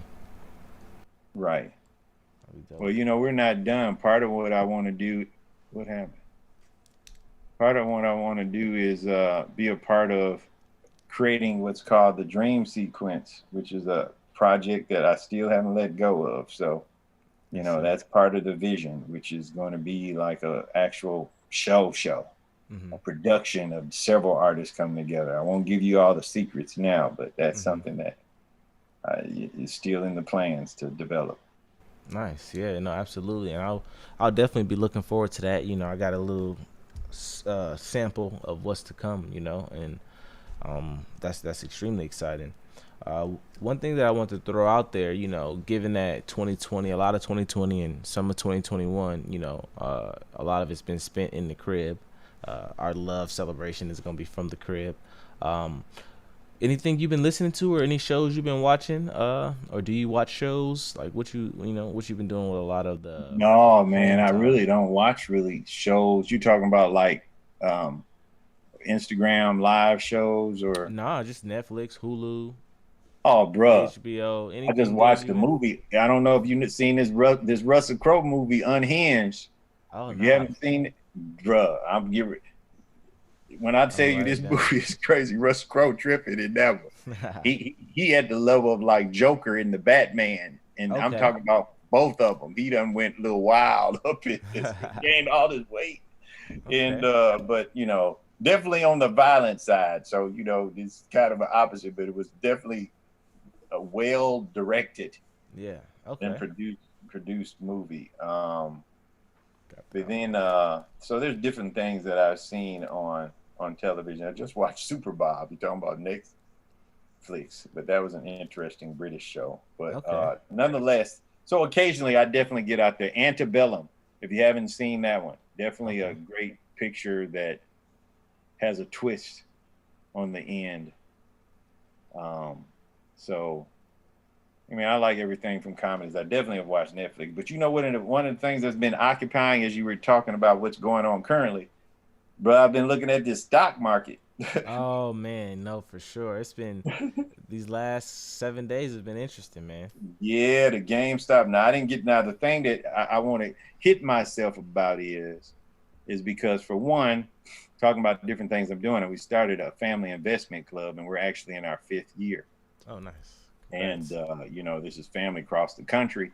And, you know, we're investing as much as $50 a month. But if you got 15 people investing $50 a month and some do 100 or what have you, you know, that's a pool of money that collectively we can build. And we just have a little more leverage on buying stocks collectively. Mm-hmm. Right. Be better positioned to do that than doing it individually.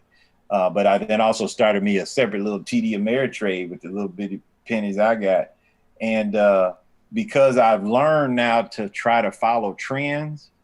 Just in December, I was like, you know, people are at home. What are some of the things they're probably doing? And it came across my mind is people are playing video games. Right. So I literally was looking at GameStop in December, but I didn't buy any shares, man. How many stories probably do you hear like that? Man, I thought about doing it and I didn't do it. But you had to get in, get out, because today the GameStop went up, I guess, as high as like $400 at one point. It was holding at $325 for a while, but it was like $60 today. $60 a day, so it wasn't something long term. Right, no, for sure. Yeah. You have to get in and get out, definitely, because I even had I didn't have GameStop, but I had AMC from a month or two ago, and they didn't jump up quite like GameStop, but they had, you know, I think when I got it, it was like $2, you know, and then it went up to like 17, 18, $20, somewhere around there. Did you cash out before it went back down? Because it went back down today. Oh, yeah. Yep. So you got out in time. Yes, sir. See, I was looking at AMC too, but I didn't buy any stocks either. Another one. I bought one at $14, and I'm already, in bed on that. Yeah. I ain't playing with too much though, you know. So it's just it ain't too much. You and me both. You know. You and me both, and they changed the game hard now because Robinhood, TD Ameritrade, them froze it. They won't even allow you to buy it. It's talking about they protecting you. So right now, that's a big issue too, because it's like, well, how can free trade not be free trade? How do you have the power? So it's like people who are doing these short sales, because I've learned about it, that now they're upset. So they put the pressure on some of these brokerages. Right. And, you know, and really, I think what it was like, it was a revolution, if you will. Honestly, like they little game got found out, you know, and they just got to go back and refigure it out because, you know, people figured out what was going on and how to impact that. Right. Which I thought was cool for the little guy.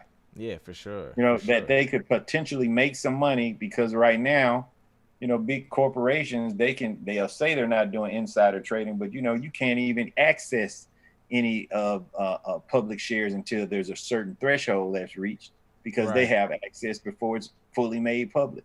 That's Right. not right. How is that really fair trade? Yeah. So that's definitely been current on my mind.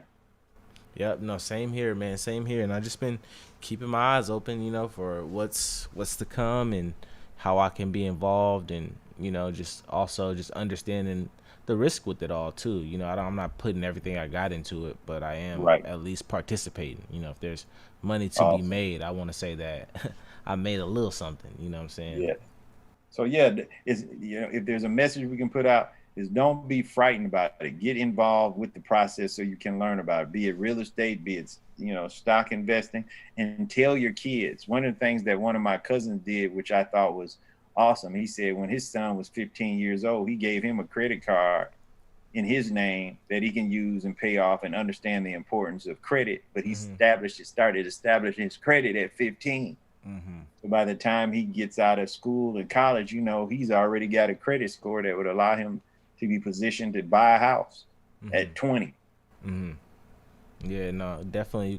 There's some benefit to being, introduced to that world earlier, Right. And just instead of skeptical, because typically we come up just skeptical around things that involve money. Are they about to take my money? Is it, Right. just like things like that, but just being more informed and more educated around the ins and outs and the different options and opportunities, to at least allow you to make more comforted and more informed decisions.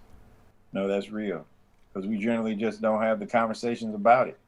We weren't raised that way. So we want to change that framework. Let's talk about finances. Let's talk about spirituality. Let's talk about relationships. Let's talk about this stuff collectively so that we can be healthier. Let's talk about eating healthy. Right, for sure. Yeah.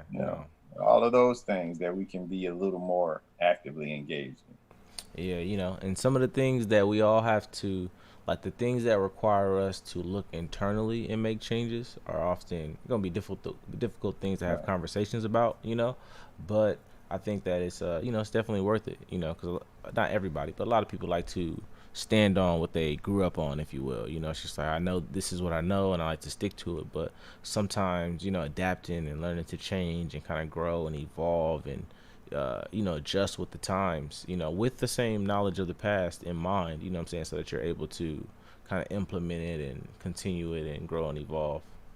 Right. Growth is important. There's a scripture in Isaiah that talks about iron sharpens iron. We need each other to sharpen one another's ability to understand and process information in order that we truly would become wise. I got a couple groups, men's group that I'm part of, a young men's group, another group through church. Also a part of Roosevelt Road Arts District Advisory Council. So that's something that, artists, it's open. So, usually the fourth Wednesday of the month, about 4:00, artists can join this consortium to connect with visual artists as well as other musical artists and learn about opportunities if there's grants available through the state or the city. Also potentially having the opportunity to network with some of the area business in that Roosevelt Road district area. And so, I encourage you all to be a part of that. Contact me, stoneonsax@gmail, or getreadyentertainment@gmail. Either way, you can reach out to me and I can give you some more information about how to get involved. Oh yeah, definitely, and I'll be sure to make sure we have links and stuff available for everybody to access that, man. I definitely want to thank you for your time and you hopping in this call for our Love 2021 celebration. Definitely looking forward to getting back to the events. Hopefully sometime here in the summer, we'll get some actual Iron Root live stuff going. And I'll definitely be looking forward to having you involved with that. Awesome. I look forward to it, man. We always make good music together, so let's keep live music alive. Yes, sir. Appreciate Yes, sir. Yes, sir. All right, that was my interview with Stone, and we're going to throw it back with another throwback to Love 2017 with Goddess L. And then afterwards, we got an interview with Dig Life CEO Eric Totten. Oh, y'all sound excited a little bit. One more time. How you doing? Hey! I'm God. I'm goddess, baby. Yeah. So, Instagram, Snapchat, class_sex appeal. Facebook, whole government, Michelle Tatum, okay? This first piece I'm gonna do, I actually wrote. So I'm gonna let y'all get into this. It's called Water. Has nothing to do with water, but it's still dope as fuck. Okay? So, here we go. Who are you? I wanna know you. All of you. All the parts you don't want the world to see. The parts that scare you, but I'm sure will entice me. I wanna know what you think. What makes you tick. The things that make that print go thick. You don't have to be afraid of me because my scary parts recognize your scary parts. And that's what helped mold us to these beautiful works of art. You see, when the soul recognizes another, flaws aren't seen. It's just that pure baby light that knows I want you and you want me. That soulmate vibe that makes you want to fuck on the first night. But pretend like I wasn't already mentally devouring you. I see you. Like, really see you. And I still want you all for me. Because my scary parts recognize your scary parts. And that's what helped mold us to these beautiful works of art. Thank you.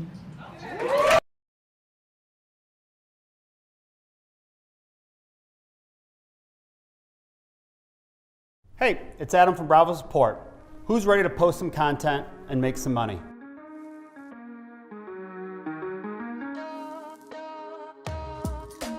First, you want to go to Profile, click Manage Fan Page. If it says Accept Payments, this is a good reminder to go in and finish setting up your profile. Once that is completed, you're ready to post content and make some money. You'll be able to see, it'll say one-time payment where you get 100% of it. It'll say Bravo Premium, where that is your recurring monthly payments for digital content. Also Bravo Select for one-time digital content. You can edit, delete, add, etc. at this point, but now you're gonna be ready to upload your content.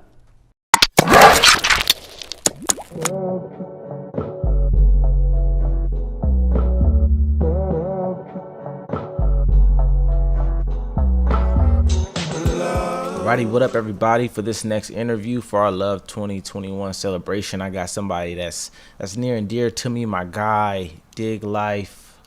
You may have seen him in a lot of our early projects, especially Liberate, Menace to Sobriety, just really influential in the start of I Am Root, and we always play back and forth with the little puns and shit like dig and, plant the seed and the root sprout and shit. So some true connection there, man. So I'm excited for this one, bro. How you been?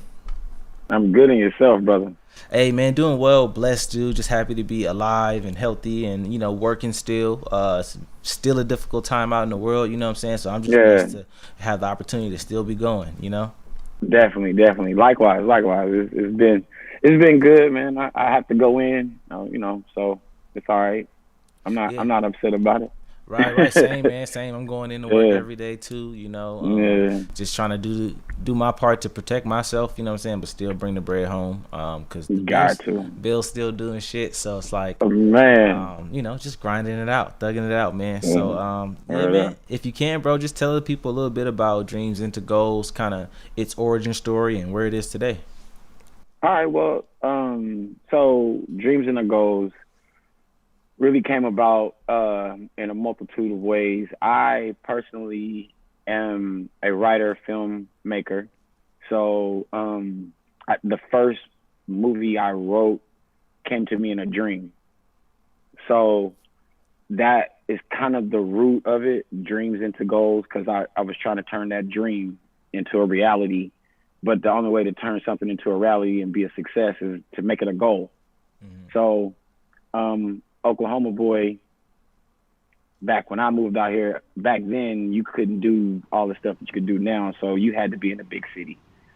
So I moved out of big city. This is right around the time I think Kanye West came out with Good Music. And I liked what it stood for, what the name was, right? Getting out our dreams. So at the time, Dreams and the Goals did not exist.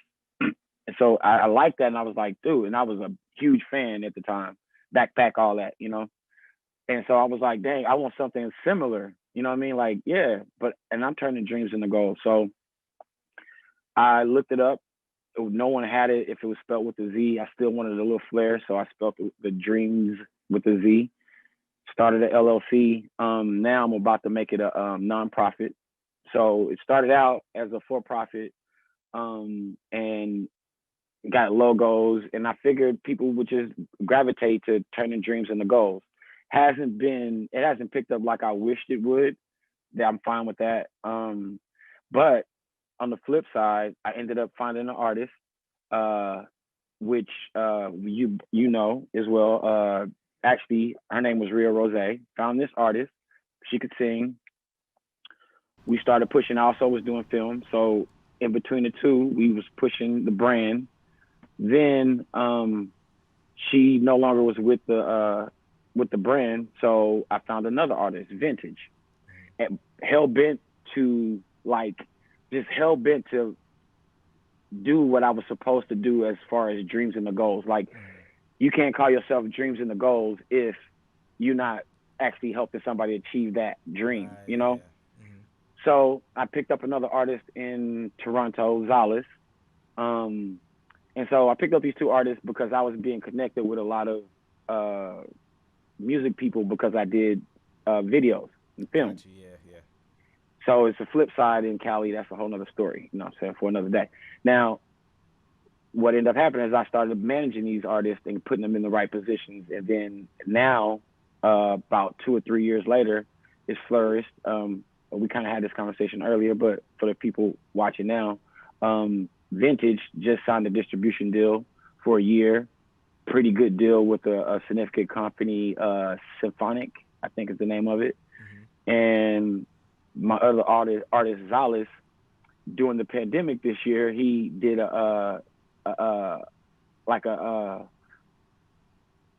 he recorded himself with a live band doing his new album, right? Nice, okay. Which I'm also featured on. I did a poem, which you're gonna get to see coming up. Yeah, I did a poem on there with you. I'm gonna do for you. Yeah. So with that, he did that, and then a bunch of interviews with The Source and a couple of things, and then we ended up getting an email from 3 or 4 UK and European booking agents for performance. Nice. So we're figuring out the contract and the exclusivities, seeing if we can use multiple of them. So if we go over there, don't have to just come right back and all of that good stuff. Right, so yeah. It's actually coming to fruition. Now it has progressed to, I give out laptops every month to kids whenever they apply for them by essays. Okay. Hit us up and we do that. High school, junior high. Oh, nice. Where should people reach out to? Or to you can submit at imamovement.com. Okay. Or you can just hit me up at dreamsandthegoals@gmail.com and just put laptop giveaway in the subject, and nice. I'll hit you back with the paperwork that you got to do, and then when you hit me back with what I need, laptop. Nice. Every month, awesome. On the 31st of every month. Yep. That's beautiful. Oh, the 30th or the 31st of every month, the last day of every month. Last day. So, okay. Yeah. So now I want to build it into a nonprofit where I help Black youth get into tech. I feel like we're going to be well behind the curve in the next 10 years if we don't have more computers in the home. Mm-hmm. So computers and Wi-Fi. So I want to do a .org so that I can get help with paying for people's Wi-Fi for whatever term, but laptops are easier to get. You know what I mean? I can get those donated, whatever. So, I want to give back to the community in that way. So that's dreams and the goals. And then I'll hopefully get to turn some kid's dream into a goal that way. You know what I mean? I think it's more effective than picking out entertainers or people separately, you know. So like Right, that. right. Yeah, and one big thing that you said is getting tech, in those households, just because it is a large part of just the everyday now for even kids. At first it was like Right. my first phone was like an i55, like a little Boost Mobile chirp phone. You know what I'm saying? Like Yeah. I thought I was doing something now. You know what I'm saying? But Right. like pull a phone out like that for a kid today, and they look at you crazy, like, bro, you give me a walkie-talkie? Like, Yeah, what? You got an Obama phone? What you got, an Obama phone? exactly. No, they will roast you. You know what I'm saying? So just like as the culture and the world like moves forward, you know what I'm saying? Just making sure that like our people is up to speed. As many of them as Right. we could assist and help. So that's a beautiful thing, man. And I'll be sure to make sure I link a link for people to be able to access that. Especially if they have And I just want to say this only because it was yesterday. When we recorded this, y'all, I'm time stepping. He's probably gonna hate this, but it was yesterday, a year that Kobe had passed away, right? Yeah. That was like the 4th laptop I had ever given away. That day, we were giving away a laptop to this kid. No one knew what was happening. Giving away the laptop. We're sitting at the Silver Spoon in Inglewood, and then I get a phone call from a friend, and my friend is like, "Hey man, is it true?" Because he knows I live in LA. So he's like, "Hey man, I live in Long Beach." Get that right. I live in Long Beach. So but I get the phone call because I'm in Inglewood. I get the phone call and I was like, "Man, what are you talking about?" I said, "Man, I'm donating this laptop to this kid who wants to be a mechanical engineer and build like a dope race car, right?" Yeah. And I'm like, and he don't have a laptop and all these other things, and he needs it to apply for colleges and to just do work and schematics and all this stuff. And I was like, and I'm trying to be in this moment with this kid, and he's calling, he's telling me that what happened to Kobe had happened. Yeah. So I lean over to my friend, the chairman of I'm a movement. All y'all with this I'm a movement, not a monument. Yeah, I'm a movement, not a monument. .org. That's the joint. But he's the chairman. I lean over to him and I was like, bro, my boy just told me Kobe died. And I was like, and we look at the TV and we was like, nah, all right. And we keep doing what we're doing. Then we look back at the TV and I was like, tapped him and I looked, whole place, phone start going off. It just goes crazy. Like people start crying and everything. So and then that's when I decided to make it the 31st was because, the 30th of the month, because the next 2 giveaways were at the end of the month, and I wanted to give it away on the day that Nipsey died, because that's the same, like the Vector 90, right? Vector 80, Vector right? 90, yep. Vector 90, yeah. So like Vector 90, yeah. So I was like, I was already doing it. He was doing it. Well, I want to always pay homage to that. You know what I mean? Like showing that the marathon is truly continuing, because I'm passing a baton, which is this laptop. I'm passing this laptop, which is the baton, to a kid. So that I just to bring that up, because yesterday weirded me out for a whole different reason, because I will never forget that day, because that kid was so happy, and then all of the ranges of emotion throughout that day was just crazy for the whole city. Yeah, you know what I mean? That was definitely an impactful day, even for me out here in Tempe, man. Because just coming up in LA, bro, that was everything. You know what I'm saying? That 3P, that energy. Like I went to Kelso, which is directly across the street from the Forum in Inglewood. You know, and then I literally walked to school every day. I used to ride my bike over there in the Forum. So it was just a real interesting time. You know what I'm saying?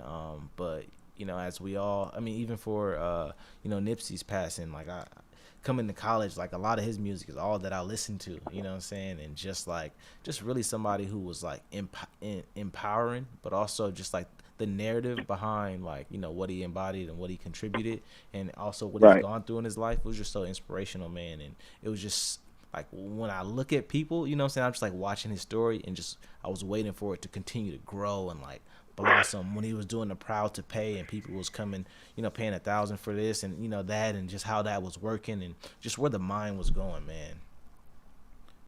Right. No, that's real. Yeah, no. Like books he's reading, all of that. Like, man, it's inspiring. I hope the youth was watching and listening. Right, Mhm. no, for sure. I definitely was taking in whatever I could, and even to this Yeah. day, man, I'm always going back watching old interviews and just picking up game that Yeah. at the time I probably wasn't, looking for it in that way. But now that I know, that well of knowledge, is capped in a sense, I just got to go back and look Right. at what's been put out there, because Right. it definitely did some great work. But yeah, man, I want to transition a bit here and just kind of pick Yeah. your brain. My bad. You All right, from let's get it. so I know you're from Oklahoma City, right?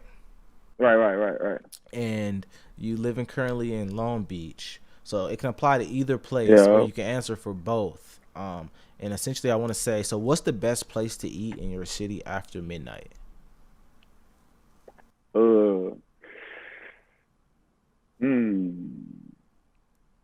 In Oklahoma City, it used to be this spot that had these bomb wings, and everybody that watching this is gonna hate me because I ain't been there in so long. I don't remember Bobo's.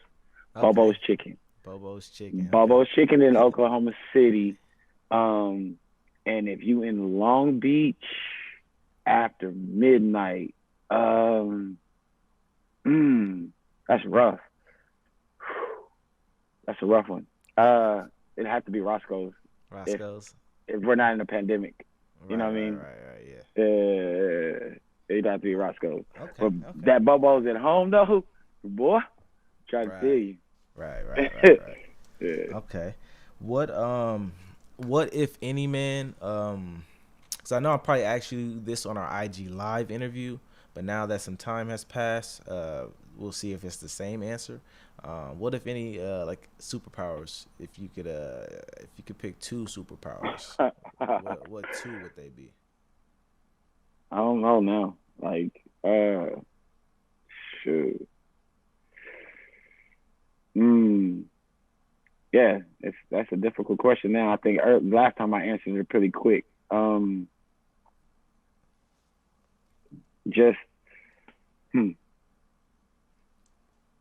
superpower to, I don't know.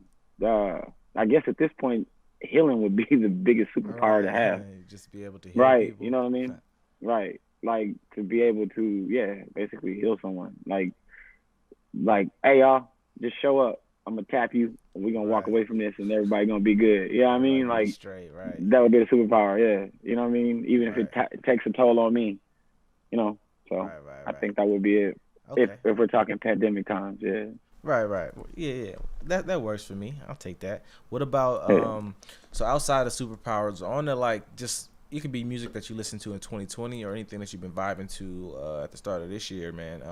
Any songs that's just been in your brain from anybody, up and comings, A-list, top 40, just any music that you could put somebody onto that that may be watching us right now. Because of the George Floyd thing this year for me, the 2020 part of it was a lot of conscious hip hop. Okay, yeah. There's a song again by Zales called "Loose Woke." It's a very conscious track. That one's pretty nice. That's from a new person. For sure. And you spell Zales, also Z-A-W-L-E-S, right? Right, correct. For sure. Just in case somebody. And then you get, look that up. And then Buddy from Cali, he got Black and Black too. Okay. Those are hitters for me. Like I Black rims, I like to roll around in that. You know what I mean? Like that's the joint. And then and I'm a big R&B dude. So I've been listening to a lot of Sir. Me too. Yeah, Sir. And who else have I been listening to? Man, I got my playlist just is so fire sometimes. And I'm a country boy. I've been listening to Kane Brown. You know what I mean? Y'all should check him out. He's pretty dope. I mean, he's a Black country singer, but he's dope. You know, he mixed or whatever, but he's dope. Said Kane Brown. So Kane Brown. So I think that's in reggae, of course. And that's right now Pop Can. Dirty. What is it? Not Dirty. That's somebody different. Pop Can. My Type. Okay. The girl in My Type. Yeah. So I've been listening to that. Let me think. Like I would have to probably go through my phone to Right, tell you right. exactly. Nah, but but that's a solid list. you know, off the top of the head, off the top of the head, it's pretty much the artist that I've been banging pretty much a lot.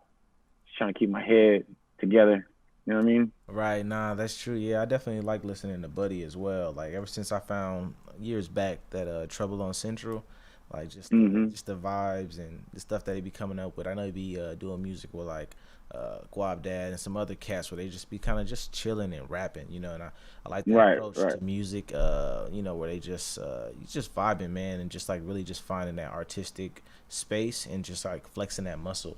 Listening a lot to Inglewood Sir as well. That Chasing Summers project was smooth. Yeah, I'm really and D Smoke too. D Smoke So yes, sir. I can't leave that out. Him, you know, go through the rhythm and flow gauntlet, man, and come out on top like as an artist with that type of energy. You know what I'm saying? Because like in the industry today, a lot of people could have a lot of additional antics to them, you know, like dancing or like, you know, just the way they look, or, you know, kind of just projecting a lifestyle that's not necessarily theirs. But when, you know, people are speaking from a space of truth, or, you know, kind of telling that story of like where they come from and how it's impacted them and ways in which they going forward, incorporating Spanish and really just like kind of innovating lyricism in a way, man. It was just dope to see.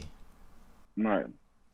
I think it definitely helps expand even us as a people. If somebody's listening to them and they don't they don't know Spanish, they're gonna have to figure it out.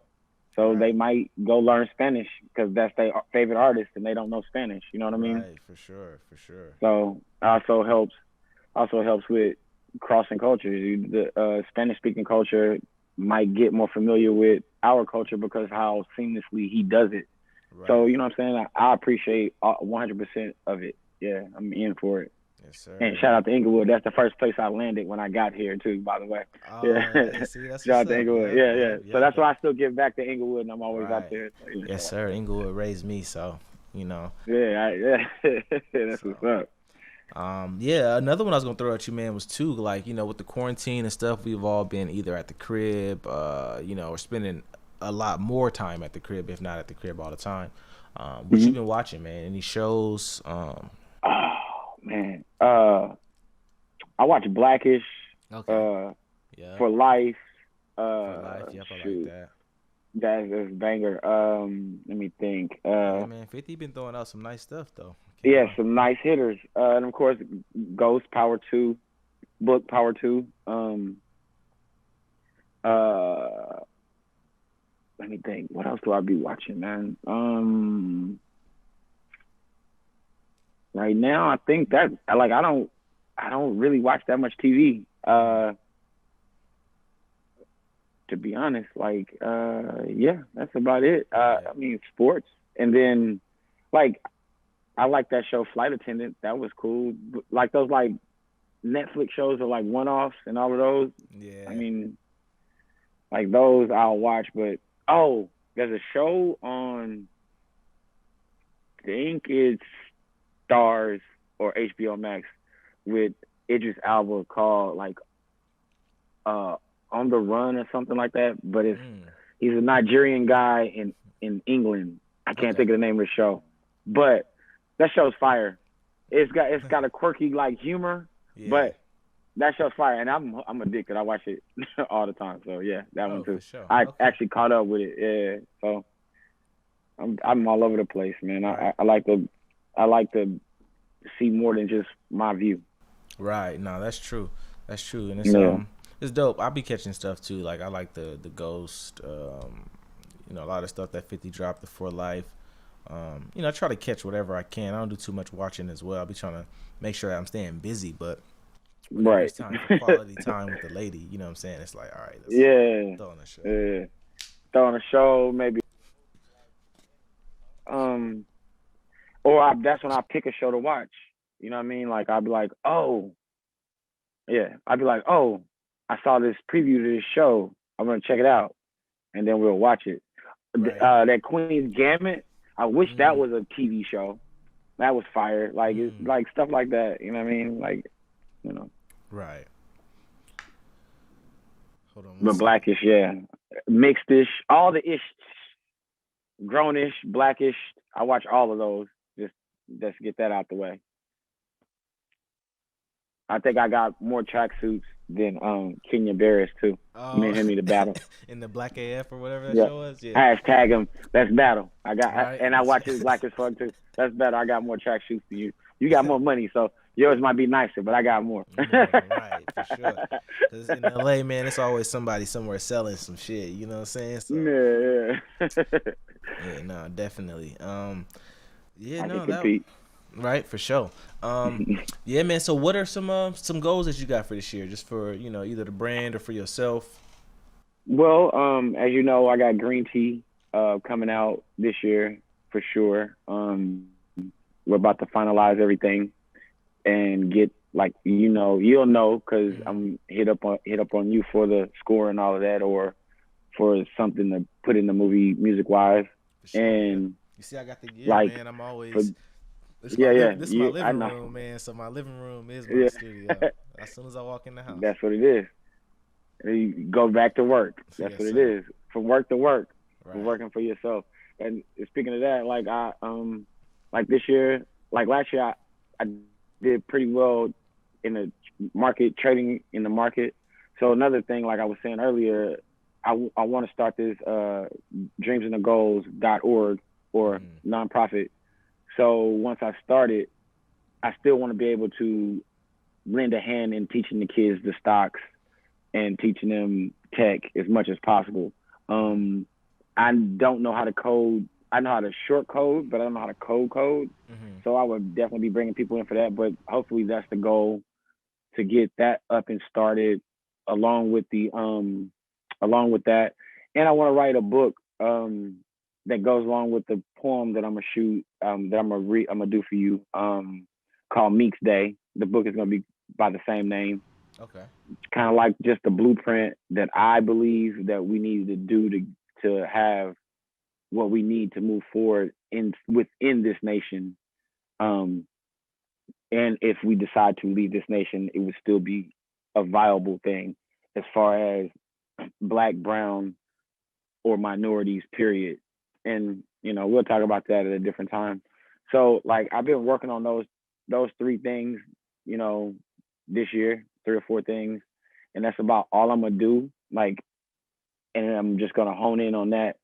So just like you, I get home, chop up my time, I study this, or my days are different. Like this day I'm studying the stock market or cryptocurrencies, making my decisions. And I mean, that's ongoing, but still I carve out a specific time for it. Then I also carve out a specific time to watch what I need to watch of my film so that I can make sure it's done right. Green Tea. Smoking Love Story. Go look it up on Instagram, Green Tea, the movie. Get that info. There you go. Yeah. And then we also, like I said, the book that came to me. I watched the master classes. I bought the master classes, so I watched that a lot too. And watching those, sometimes you just hearing other people talk that's smarter than you, you kind of get inspired, and your brain works differently. So that I was watching one, and that's when the book part came up, and I was like, dude. And then when I explained it to someone, they were like, that is pretty deep. So I might even write it into a book, adapt it into a movie, because I feel like it'll show the Meeks Day. Right. So that's pretty much what I'm on right now. And God willing, you know what I'm saying, we'll see the light by the end of this year. You know what I mean? With everything that I got in order. You know what I mean? Like I said, the artists are moving. I might be going on tour, hopefully, God willing, if the vaccines and all that stuff kick in. You know what I mean? So right, yes sir. I'm not personally getting the vaccine. Well, maybe. You never know. We'll see. We're gonna say maybe. That's what we're gonna say. Right. I feel you. Yeah. No, for sure, Yeah. man. Those are some dope goals. And like you were talking about the audio stuff, like the masterclass, and I've been tapping into a lot of audio books myself, man. Just especially around like business stuff, lean startup, or just like various different things. Because like listening to people talk through either their book or their experiences, different podcasts or whatever, man. I'm just like, I like that in the background as I'm either working or even if I'm just chilling playing video games. You know what I'm saying? Just hearing Right. people talk through different business structures or business Right. operations and how things are run, like it helps kind of keep that part of your brain going. Because like I got a team, but I don't have that large of a team where I'm like sending stuff to my financial department and like all of that. But at least, you know, on some level, I'm grasping like the type of character needed to facilitate that if needed. You know what I'm saying? Because obviously we want it to be built up enough to where I do got a financial department. You know what I'm saying? Right. But Right. in learning the steps to get there, it's just cool, man. Just hearing the stories, you know what I'm saying, or just hearing this perspective from people who own businesses, you know, and who's been, you know, running like 12 different businesses in their lifetime of various different types. You know, a dude that sold tires and made $1 million selling Right. tires, and a dude did the same thing with soap and like whatever the case is. Just hearing those stories and stuff, it's just really, man, it gets my brain going. I can't even lie, bro. It's just like That's what it is. Like, you know, everybody says the old adage: if you hang around 9 broke people, you'll be the 10th. Right. The other part of it is if you hang around 9 rich people, you'll be the 10th. Well, all of us don't have access to rich people all the time. Well, now you do, because you have podcasts, you have all these things that they're telling you how they did what they did, just as if you were in the room with them learning. Now there's going to be other little secrets that intricate secrets that you're not going to learn from their podcast, and you definitely need to be in the room with them. However, the tidbits that you get from there can be the stepping stone, you know? Right. Yeah. Like one of my my artist, Zalis, and business partner friend, he said this year, he said 2 great things to me this year when the year started. And I would love to share this with y'all. He probably will too when you get the chance to interview him. But he was like, this year I'm hiring money. And I was like, huh? He said, look, you hire what works for you. Passive income is you hiring money. So this year I'm figuring out how to hire money. Right. So I feel that. So look at it in a different perspective. Like, I'm not doing earned income this year. I am going to hire money. I'm going to figure out how to make money work for me. Awesome. And he was like, and I'm only doing things at the wrong time. And I was like, now that's an odd thing to say. He was like, yeah, because everybody waits for the right time. There is never the right time. Right. So if you do it when the wrong time happens, eventually the right thing or the right time will happen, as long as you stay steadfast. Right. So yeah, I'm doing everything at the wrong time. I don't care if I don't care about what timing it is. Right. I'm going. Like, you know what I mean? Mind, you like, man, nah, this will be a bad time for me to do that, and that's probably the time that you should do that. You know, because it came into your brain. It was put there for a reason. Yeah. That was your blessing, and you was like, then you denied it. You self-denied. And a lot of the times we do that to, like, when we, you know, try to be too perfect about something, or, you know, we overanalyze and stuff. Oh no, I gotta have this kind of rollout with this attached to it, and I gotta get this so and so to tag me 6 times. And, you know, honestly, sometimes if, you know, going with that feeling, you know, just taking the energy as it comes and just like feeling the space that way, it works better, you know. Or you have less, like, if it doesn't go well though, then you have less like stress about it, because you built all that up for it to get the same response. So if that's going to be the case, then just go with your gut, you know what I'm saying, and have less like negative emotion about it after it's all said and done. Right, correct. Like that's exactly the feeling. Like exactly the feeling. Like, why not? Then, like you said, the different rollouts of it and all of that good stuff. Like, I tell people all the time. I say, iPhone came out, and then like 1, 2 came out, and then they did a 3. The 3 was the breakout one, but they had flaws. They immediately came out with the 3S. I said, see, even the brilliant people at Apple knew that they came out with a flawed machine and was ready to come out with the update. And then they did the S thing. They did the S thing for a while. It became a thing. They come out with one that's not so good, and then an S would be the correction, right? So I was like, so why can't you do that? You don't have to come out, like you say, you don't have to come out perfect. Come out, promote a little bit. You're going to get feedback, adjust, come out again. Each time you come out harder. and you'll build whatever you need to build at that point. Just don't give up and keep moving forward. You'll be good. Like, it's the belief in yourself, belief in everything, and you'll be straight.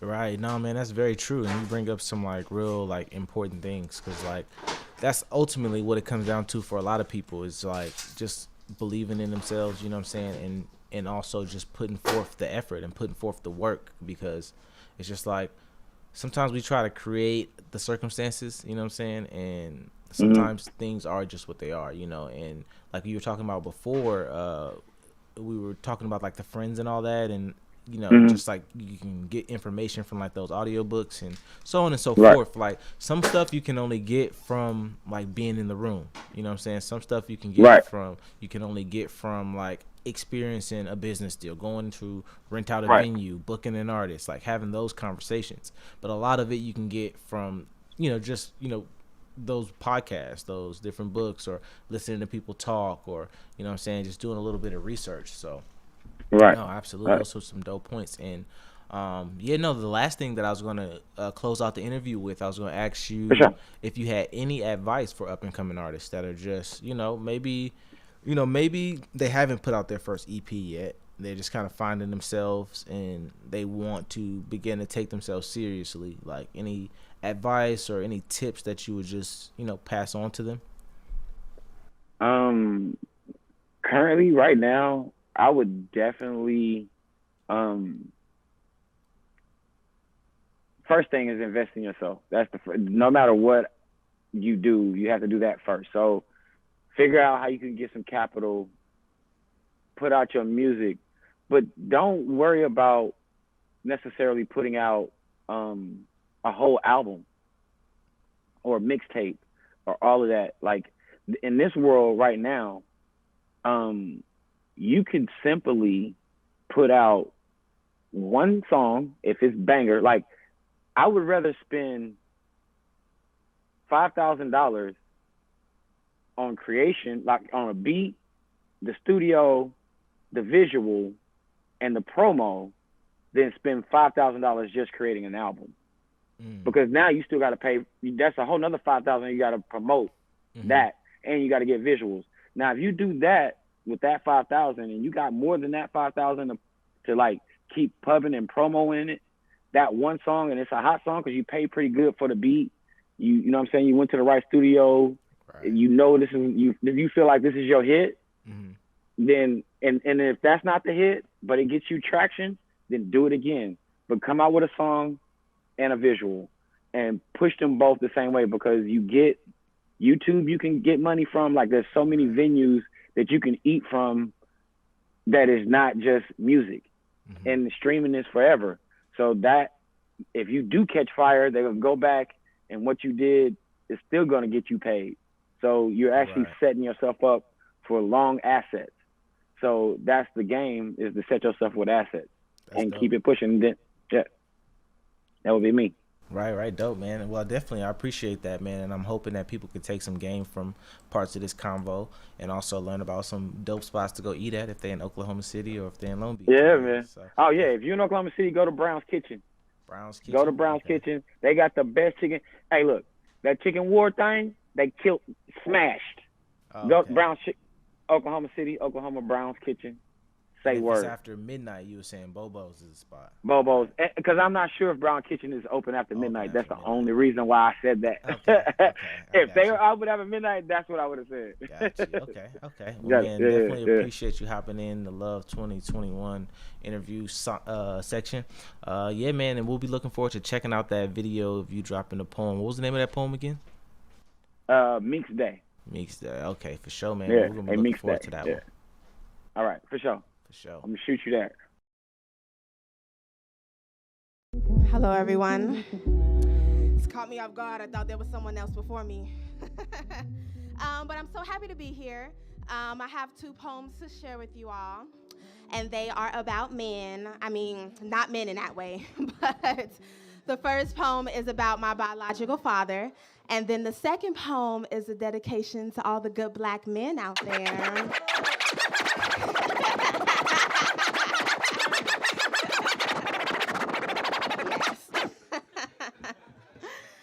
All first one is called Daddy's Poem.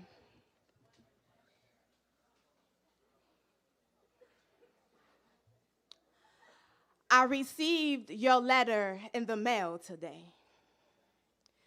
And seeing your handwriting for the first time was like looking in a mirror of mine because you see, we curve our Y's just alike. And Mama once said that you were an intelligent man, and she was partially right. You see, I reread your letter over 100 times, somehow wishing that your words could jump off the page and hug me. Then maybe I would know what it felt like for you to hold me, like a daddy should do his little girl. And I have dreamed of the moment when I would look into your eyes and see my own. And for you to say, I am sorry. I am sorry that I did not fight for you. I just didn't know how to do what was right for you. The only thing that I knew how to do at the time was disappear and die. Well, I am sorry.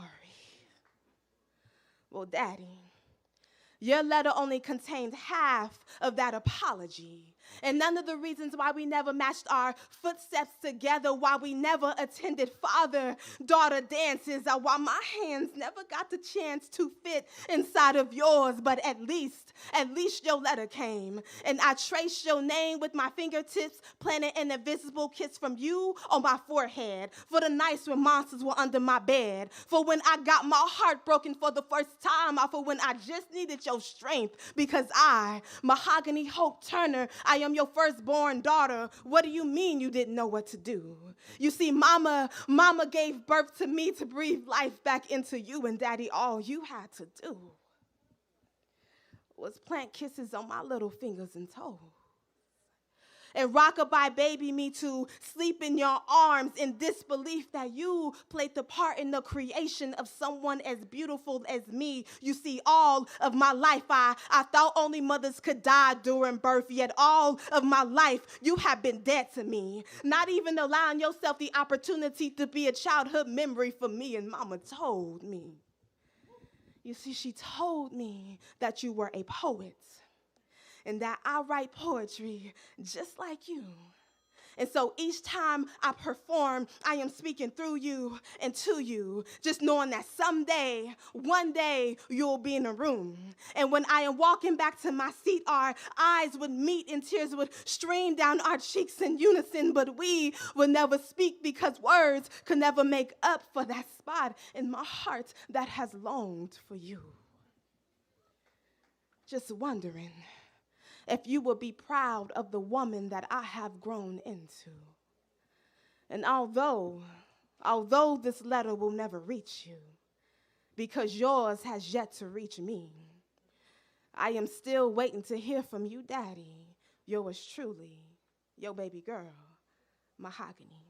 Thank you.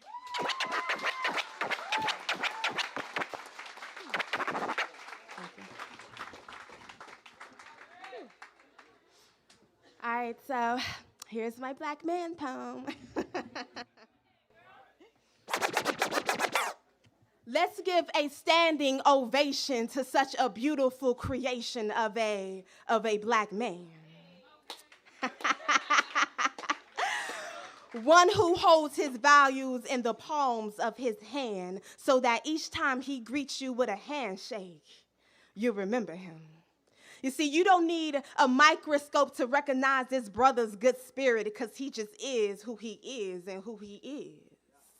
Well, that is a statue of liberty for the black community. He breaks stereotypes like a break dancer breaks moves, being a trend for young black men to follow and for women to wallow over. Because he acknowledges that every black woman is a queen, deserving nothing less but the truth of how unconditional the love from a black man should really be. You see, he understands that his ancestry is thick with trials and tribulations, so he devotes his time to setting a foundation for brothers and sisters to unlimit their dreams. I am talking about a man so gentle that he opens up doors and he pulls out seats. He has strong family values, and his lips is only committed to causes that he is passionate about, not only settling for great, but reaching for spectacular. He is the kind of man that you will want your son to admire and inspire to be like. Because whenever he becomes discouraged from the demands of life, he knows how to take a step back, recount his blessings, remember his lessons, and the reasons why he strives. Instead of making excuses as to why society always tries to hold a black man down day in and day out, he stays on his grind, educating his mind, keeping in tune with his physical, his spiritual, even his emotional side. His conversation is so deep, he needs an ocean to speak through. His soul is so beautiful, I swear heaven is his equal. I swear heaven is his equal. Intertwined with his passions like seams, committed to his dreams like a creed, to not only restore the image of black people as a whole, but most importantly, the loving, supportive, and protective image of a black man. You see, when you don't need a microscope to recognize a brother's good spirits, that's when you know that he is real. And living proof that good black men still do exist. When he greets you with a handshake, you have no other choice but to remember him, because he carries his values in the palms of his hands. Such a beautiful, beautiful creation that this kind of black man deserves a standing ovation. Thank you.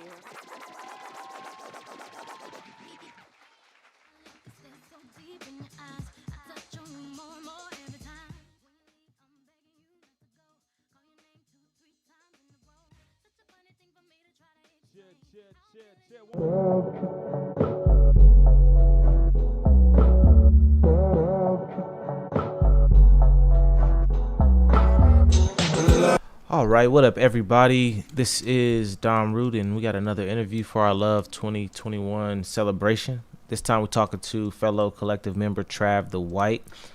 What up, bro? What's up, man? How you doing? Hey, man, life is good. I can't complain. Got my health, you know? You know me, I can complain about everything, but I try not to. Right, man. Hey, I'm just appreciating, you know, what I got. And shit's crazy these days. So I'm just glad I got the chance to chop it up with you, man. I'm hoping to talk a little poetry, man, and maybe pick your brain about some random shit going on in the world. Yeah, man. I'm really happy about this interview. I'm really excited for Love this year. So, you know, let's get to it. Yeah, a little different, man, but I'm hoping, man, you know, that we're able to connect with a lot of people outside of the Valley, you know, given that Love is something specific to the Phoenix area and us and our relationship here, giving people that platform to be able to vent and do their thing. But now that, you know, we got the Love Poetry Contest and also this Love Showcase, yeah, man, so I'm just hoping it's a way for us to bring that love experience to other folks at home or, you know, wherever they are. Shit, you could be walking to the liquor store watching this, you know. That's I guess the luxury of the times that we're in right now. It's just we got technology on our side. Yeah, I mean, if our audience really wants to help us out, we can get into Times Square, you know? Right. I'm just joking, but... Right. But tell us a little bit, man, about your art and your mission as an artist. My art is, like, based around trying to extend myself as a philosopher. I tried to, like, as a younger man, like I'm like 33 now, like as a much younger man, like when I was in my teens, try to do as much work as I possibly could to become a philosopher, like to become the type of person who is capable of thinking and speaking clearly about the types of issues and problems that we have, not only today, but perennially, like the ones that we've always had. And then that's part of why I joined I Am Root, was because I saw that the part of the problem that we have with war, with hate, with the problems of the world is all based in and around language. But I don't see language as like a philosophical problem per se. I see more of it as an artistic problem, because I'm trying to figure out how to put the best words together to cause a certain type of feeling in somebody, you know? So like, if I don't want you to go to war, I want to say words that make you feel like you don't want to go to war. And that's more art than it is science or philosophy, right? Even if it might be, like, summed up philosophically, you're more aimed at the transformation of somebody given some type of medium.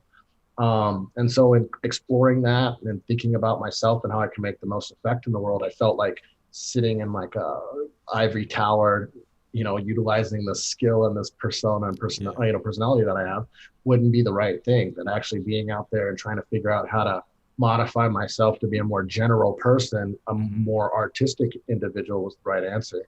And after like 7 years with I Am Rude, I mean, that was the right answer the whole time. I'm glad I did what I did. Hey man, definitely glad to have you, dude. It's been a journey, but for sure, like what's been the best part about it is just I feel like just the access to I don't just want to say information, but it's like the constant evolution of like information. You know what I'm saying? I feel like anytime I hop on a call with you, or even if we're on Xbox, like Trav always has some new info, you know what I'm saying? Like shit to look out for, shit to look into, you know what I'm saying? And I feel like being in a collective of artists, like it's always good to have new info coming in, you know what I'm saying? As far as just how to look at life, or how to, think about some things, how to chomp on things, or how to how-tos, you know what I'm saying? Just in a sense. So it's been dope, and it's been valuable for sure, you know what I'm saying? So I'm definitely glad, like, you know what I'm saying, you're a part of the fam. And I'm definitely looking forward to the growth. You know what I'm saying? It's been a lot of growth, since the start. But, a lot more to go. Like we always talk offline, of course, just about the different plots and plans that you have for the world. You know what I'm saying? So I'm extremely excited just to see that turn into like, actuality, into goals, and into, different things that you check off your list at some point in your career. So that's dope. Yeah, man. Thank you a lot. Man, I appreciate you for the opportunity of just letting me come aboard and being a part of this whole thing. And, when it comes to growth, this has been the type of growth that was most needed for me in the philosophical sense. Like I know what I'm saying and what I'm trying to do. I think better than if I would have went any other direction. So like, that's invaluable to me. So I owe you more than anything, For sure. Well, let me ask you this. What on the topic of poetry, given we got the Love Poetry contest going, and it's our first time doing the video submissions and stuff, so people have the chance to vote on our website, ironrootcode.com/lovepoetry. What would you say is like some of your favorite kinds of poetry to read or write, or both actually? Your favorite types of poetry to read, either by a certain artist, or you can go genre or narrative or whatever, and then the stuff you like to write about. Yeah. My favorite type of poetry to read is like high level experimental poetry, like poetry that knows what it's doing and it's trying to do something on purpose. That way, so I can learn from what they're trying to do, so I can apply it to a much bigger like method, like you go and practice in this one direction. It's like practicing your kicks and karate, this one guy's learned this one kick, he's got this type of poetry that he does, how do I get in, like, if they're doing it for me, at least the right way, like there's people doing it all over the place differently, for me, there's certain people doing it a way where I can learn from those people. I like to try to like really understand like why did you decide to drop all other rules and stick to this one particular thing here, so it's not necessarily poetry for the everyday person, but it's more poetry for a poet, so I can learn like a new sentence, like, or way of saying something, about flowers. I don't know, Right. No, that's dope. And I think, given like the type of poetry that like I've like heard from you or read from you, I can definitely like get that, like it's definitely intent, like it's a lot of intent behind it, and like the messages are like naturally like strong messages. Like, there are times like I can't think of the name of the poem, but it like I believe it starts off with like big bombs dropping, you know what I'm saying? So yeah, naturally like you're like, oh shit, like hold on, let me listen in, like, it's not like you're saying like bombs lay delicately on the sand and explode onto the, it's just straight to it. And it's something beautiful about like the rawness of just getting straight to your point, because like there's still poetry left to be read. You don't try to force like flowery language into like each image that you throw at us. Yeah, that's more along like that's about more my writing style, right? A part of the Imagist movement from Ezra Pound how I see it. You know, like no one taught it to me. I kind of look at it from here in the 21st century, just trying to look at it from my own perspective. But you're supposed to speak as clearly as you, like, don't say like the birds and the bees and the sword and the sheep. You know what I mean? Like, say the penis felt very good in the vagina. Like that, you're already starting to say really good poetry to me once you clear up the level of abstraction. Don't go to like, you know, if you're going to talk about freedom, don't talk about hamburgers. Talk about freedom, you know? So I always try to maintain that. That's why it's really important for me to learn as many experimental styles as I can, because I have this base writing style. And so I can make it look better and more like just, you're not hearing the same thing over and over. Right. I have to use all these different styles. No, definitely. That makes sense. So one thing that I was going to throw to you, which I feel like, you know, you would say that it's important, but I just wanted to kind of pick your brain and maybe kind of see where you take it, and just, you know, hoping that the folks watching this just kind of receive, you know, where you go with it. And that's just how important is like being able to either vent, given that the vent is let us vent, or just being able to have an outlet for expression for like young adults or young people in general. Yeah, language is an evolutionary factor that our species came up with in the direction of survival. If you can't talk, you're not surviving as well as you could be if you were talking. So venting is the single most important thing to the abstract type of consciousness that we have, because like, think about the word we've used to talk about this particular activity, right? Venting, right? I have all this mental buildup and I need to let it exhaust a little bit, right? And I'm doing that through language, right? And it's helping me because I'm listening to myself talk at the same time I talk, right? Like, it's not like I'm just not hearing myself. So I'm hearing what I was thinking inside. And by the time you've got it in like a structured way, right, you're now able to think about it in a less abstract way. Like inside, it's really abstract. By the time you say it out here, it's less abstract. By the time you hear it, you brought it down another level. So you're able to get the message of what you're thinking a little bit better through talking, especially if you're talking with another person who's like there for you in, you know, the first part of it, love, you know what I mean? Like love, right? Someone's there truly loving you and you're able to talk, well, then you're able to talk yourself actually into existence. I think this about myself. I don't think that. I have these fears. I have these angers. I have, you know, these desires. And that person's going to walk you through in language all of that so that you can build yourself into a much bigger person. So I think it's the single biggest, like, it's one of the things that we're missing out on here in the 21st century that we could do better on.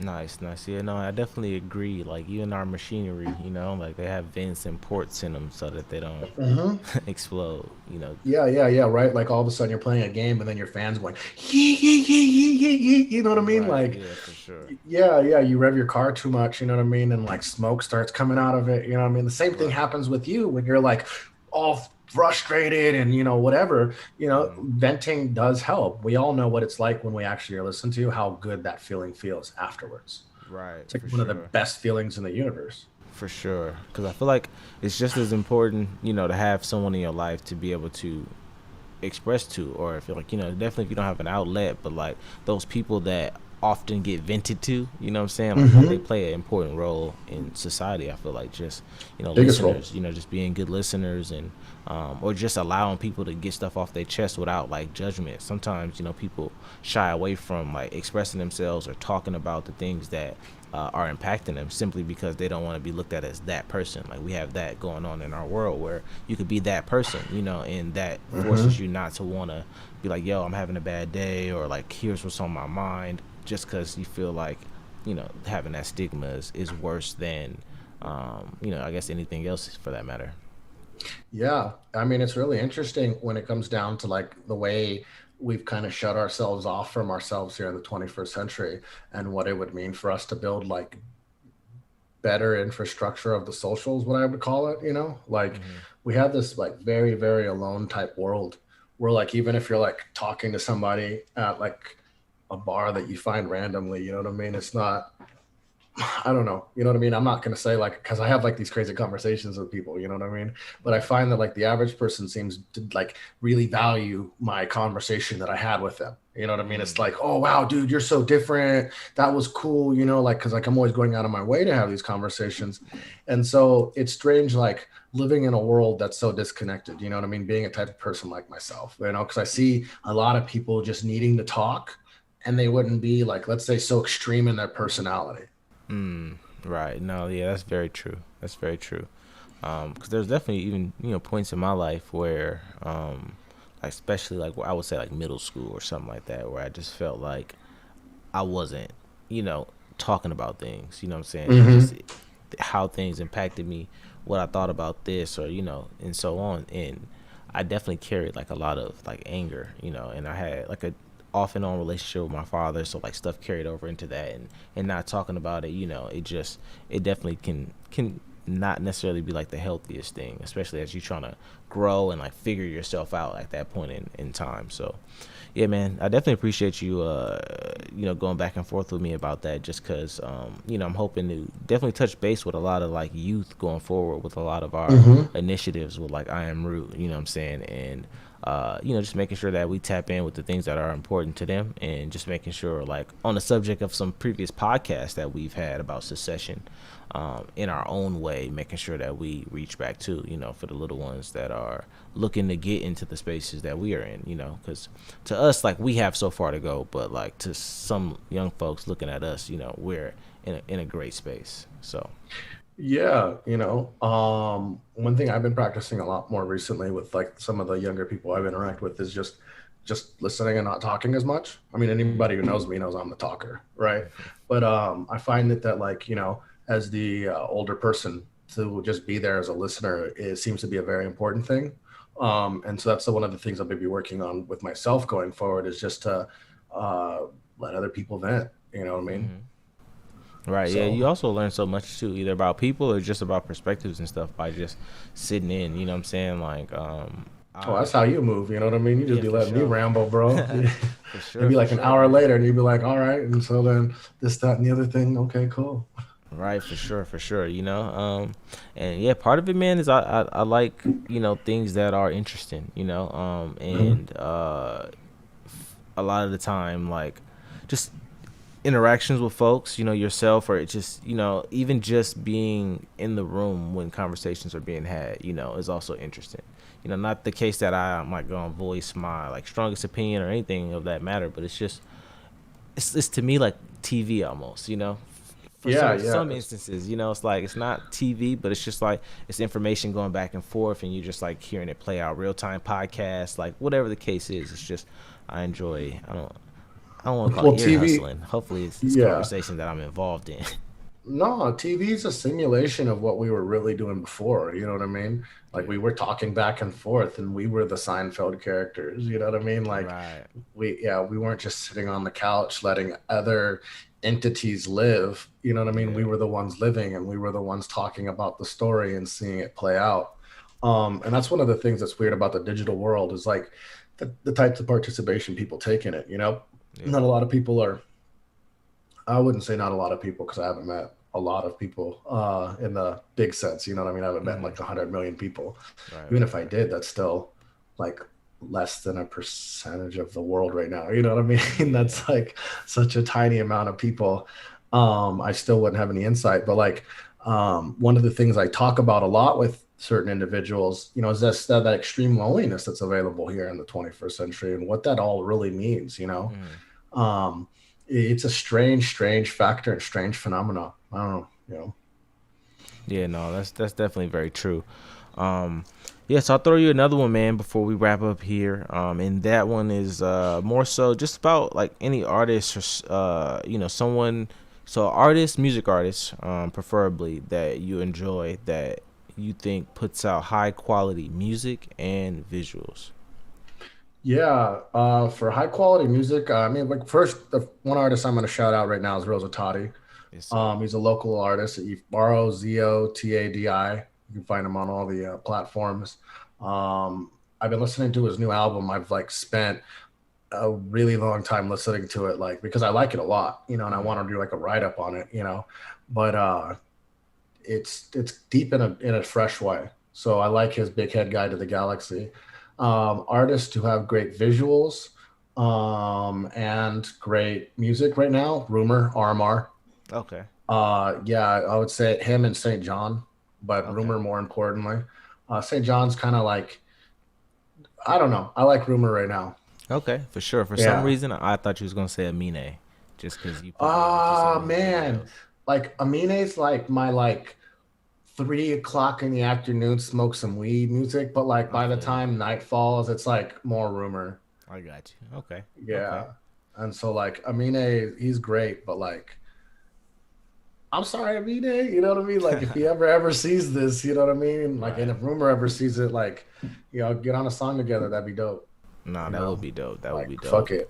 Like, it would be dope. But yeah, no, because after I was at your crib that time, man, you showed me some of the videos. Like I had seen some videos, but then I watched like all of the videos that went with the last project, Limbo. You know yeah, with Amine. Yeah. Yeah, it was pretty dope. Pretty dope. Yeah, his last project, like, it was like, you know, if I played it for you and you're like, okay, where's this nigga from? And we're like, Oregon. You'd be like, okay, that's what's in it. There's there's like something in the music everywhere that's just a little different and a little weird, you know? Right, yeah. And same thing with the visuals too, you know, and he really owns it in a way that not a lot of people do. So yeah, he's somebody I guess I sleep on him a little bit, you know, but I mean, Rumor's doing like Goo Goo Dolls covers though, like, yeah, and that's like really like that's awesome, you know. Yeah. No, I'm definitely liking his growth too, man. Just kind of where he's taking his sound and like even how he just came on the scene, you know what I'm saying, and what his plan is, like, you know, he seems real purposeful and like the way that he's moving, so that's good. Well, he's like, niggas can use country beats, bet. Right. He's like, all right, challenge accepted. Right. You know what I mean? Go listen to a song, Rascal. You know what I mean? That's Rascal Flatts. Like, yeah. You know, so yeah. Absolutely, man. Well, no. Thank you very much, man, for joining. Yeah, man, I look forward to you dropping a poem here soon. Yeah, man, I'll be dropping the whole poetry book, and then like I'll slowly be releasing some videos and stuff like here in the next week. It'll be available on Amazon. So nice. There's that part, screaming at the top of my lungs. Yes, sir, man. Been a long time coming, but it's good to see. Yeah, man, it's coming a part of a much larger project with this Root conference that we're going to be doing. So got that ready, got my much larger book done.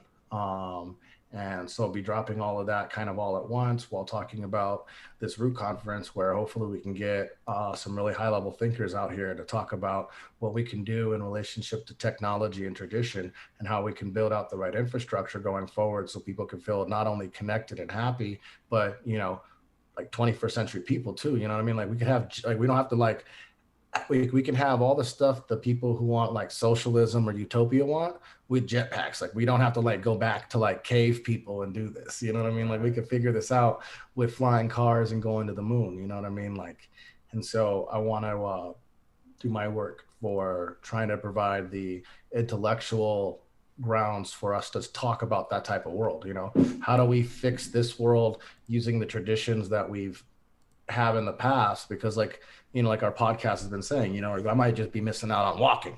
Like I might be like so depressed, and you know what I mean, instead of whatever my doctor was trying to give me, I just needed to go take a daily walk. Right. And I found myself happier. And if you found yourself happier just from a walk, maybe that's all you were missing. Right. Like it's real simple, you know, but you know. No, those are some good points, man. And just even thinking about like the title of your book and everything, like I could definitely see that, like screaming at the top of your lungs. That looks like something you could build a whole workshop around. You know what I'm saying? Like go to a master class for like an executive Fortune 500 company, like the management group. You know what I'm saying? I just like the name. I see so much like. Hell yeah, man. With that, you know. Yeah, like, and I mean, it's aimed at kind of everybody, you know, like each and every one of us are dirty. Like the, I'm not saying the title of the book in the podcast because it's got, you know, bad language, but, or like the much bit larger book, but the chapter or the title the chapter I called Self, right, starts off with, you know, ultimately, if I'm going to be true to what I'm saying in this book, I have to admit that I'm a Nazi. Well, not really. I'm a Confederate because the Nazis learned from us, and we're still killing the Native Americans, and we're still more segregated than we were before Martin Luther King tried to do what he did. And I'm experiencing luxury. So I'm living in a racial world where the Native Americans are actively being genocided, while I understand what we should do with Israel and the Holocaust. So if we know what we should do with Israel and the Holocaust, how can Native Americans be losing their land because the United States wants to go to a mine? Like, why don't they have, like, how do the Native Americans don't have Apache helicopters, but Israel does? And the same thing that happened to the Jews happened to the Native Americans. Yeah. Right. So like ultimately that chapter of self is calling myself out for being like, the thing that sucks about America is we don't have a Hitler, but we do have an army that murders people for being innocent and genetically inferior. Mm-hmm. Yeah. You know what I mean? Yeah, Like all of us are guilty, like every single one of us, like, and that's what hopefully the book is about. You know what I mean? It's trying to get us to the place where we realize, like, yo, this whole conversation about black and white is in the face of the Native Americans, and we shouldn't even be having it. Okay. Like how selfish are we to like debate about who's right when we're actively like destroying their like everything. Right. No, that's very true. So that's like that's pretty much kind of the angle that you take in that the book of poetry. No, that's in the larger book. Okay, Yeah, for with sure. the curse word name in it. A blank's critique of the United States of America itself, right? Yeah, and the much larger argument in there is that the technology that we have is going to shift our perception away from who we like think that we are at all. Like we can consider Travis White as this like network of self-referencing, right? I choose to self-reference the way that I do, right? Mm-hmm. And I have some level of free will because what I can do is I can go and pick up a book and like push myself to read it, or I could put the book down. If I finish the book, I have a whole extra self-reference point, you know, in myself, right? If I don't have the book, then I don't. Back in the 1800s during slavery, they didn't want me to have the self-reference points I could have from reading and writing, right? Gotcha. And so if I want to be like a future person, then I need to read and write. But if I'm just doing Instagram and I'm just doing Facebook and I'm just watching Fox News and I'm only self-referencing the internet, then I'm a much different person than if I self-referenced reading and writing. And so the whole book is about what it's like to identify with yourself along the lines of what it means to be a self-referencing network, right? That I can change up the way that I self-reference and therefore change my being. If I can change my self-reference network and therefore change my being, and I'm in control of that, that's a much different world than if all of my self-reference points are algorithmic in nature, like they come from the internet, and all those internet algorithms were there to manipulate me. Got you. So if I'm only picking algorithms in my self-reference network to make up my sense of being that are there because they were designed to manipulate me, I'm more of a robot than I am a human being. And a human being would be a freely chosen self-reference network thing. Yeah.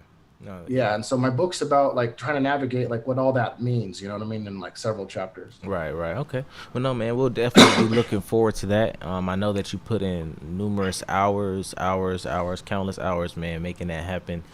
So yeah, no, I'm definitely hoping that the world receives that message, man, and I'm hoping that it's a great kickoff to what you have to come. Yeah, man. Like if we can realize what I'm saying and what other people are saying that are in the similar category of thinkers, we might actually have a chance at creating technology that allows you to pick your own being. Like, let's say you want to be better. Well, what if the problem that you're getting better is the algorithms aren't helping you right now? They're like against you. Like Twitter is like, and Facebook are making you angry when they could make you read. So like you wanted to read, and every time you get on Facebook, it makes you read. Wow, you're doing what you want to do. But if every time you get on Facebook, it like just interacts you with people you're going to argue with or agree with, and that's all you do, so that you could be sold to a political party later on. Right. that's much different algorithm networks than the ones that we could build, where it's like, yo, I want to lose weight and be a runner, and then my algorithm's helping me with what I wanted it to do, versus letting Mark Zuckerberg go, hey, we need more black voters for Republicans in Alabama. Right. Okay. No, that makes sense. Yeah. Well, I appreciate you chopping it up, man. We gonna thank you, man. Wrap the interview here. And yeah, we'll chat soon. Absolutely, man. 100%. Thank you for everything always. You know what I mean? Sure. Stay rooted, everybody. All the time. Alrighty, everybody. That was my interview with Trav the White. Thank you guys for rocking with us this long. We've been rocking for a minute here. We have a quick little performance from one of our poetry contestants, Chanel. And then we have one last interview. And that's it for Love 2021. I definitely want to thank everybody for rocking so far, though. But yeah, let's get into this next one. Hello, my name is Ayana Chanel, and this is my poem titled Drop Dead Gorgeous.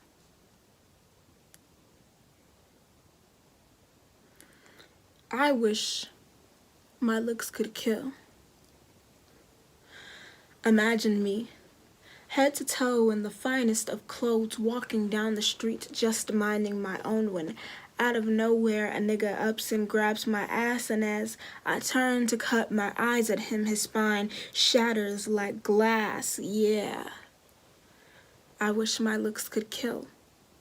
Sharper than any pocket knife or taser that I would keep on the side, faster than a bullet and no trigger for me to pull it, because I'm so tired of having to put up defenses for these fools with no senses. I would rather just be relentless, take them down and put them out, body after body, adding to my count without me having to raise a single finger. See, if I'm the bee, then now my eyes are the singer. So step away, honey, because you will not walk off from this hive alive. I wish my looks could kill, so that I wouldn't have to deal with telling someone off or shooing them away. Sometimes when I've had a bad day, all I want is a glare so scary it will make you flatline. Might cause controversy or make me a threat, but hey, I would have no regrets, because it only takes a few seconds to recognize the disrespect of someone approaching you wrong. And I don't need something that would take too long, see, because I don't have time to cuss every single person out. It's exhausting. So instead of talking, I will deliver an instant eye locking, and that will get your breath stopping, see, because you wouldn't listen when I said get lost. So please, I don't want to have to take your life, but you need to learn to start acting right. I wish my looks could kill, so that I wouldn't have to keep preparing for this fight, trying to get where I'm going, and you're slowing me down, talking about I should take a second to get to know you. I'm beyond through with saying no politely 5 times, and you're still going because I'm supposedly just playing hard to get, or I haven't met the real you yet, but baby, I don't want to. So that's not an answer that you would accept. I guess I'll give you one that you won't forget. So stop trying to approach me, because I will not play nice anymore. I'll show you all drop dead gorgeous like you've never seen before. Alrighty, everybody, and you can vote for that poem on iamrootcode.com/lovepoetry. Ayana Chanel is one of the poets in the poetry contest among 27 others. So yeah, go check them out and let us know what you think. We're going to get into the last interview of the night with myself and Christy Sproul.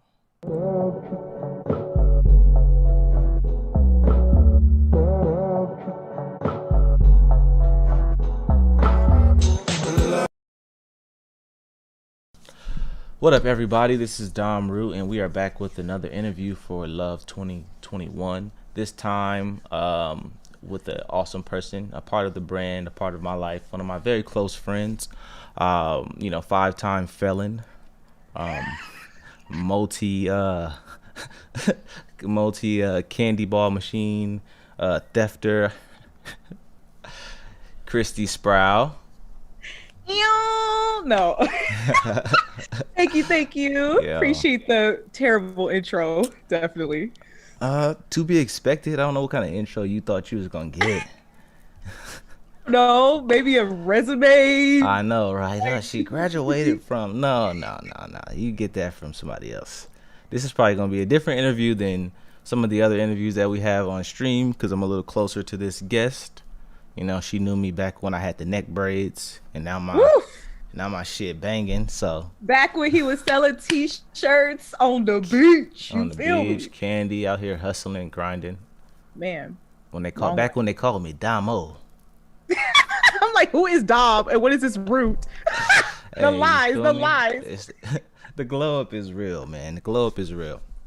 Anyways, love celebration. Obviously, you know, 2020 was a COVID-filled year, and we doing things digitally in 2021 in hopes to get things back going in the future. But if you can, just talk to us a little bit about, you know, how the COVID life has impacted your life, you know, one, in your career field, and two, just how you've been moving, you know, last of 2020. So it's kind of recapping your 2020, if you will.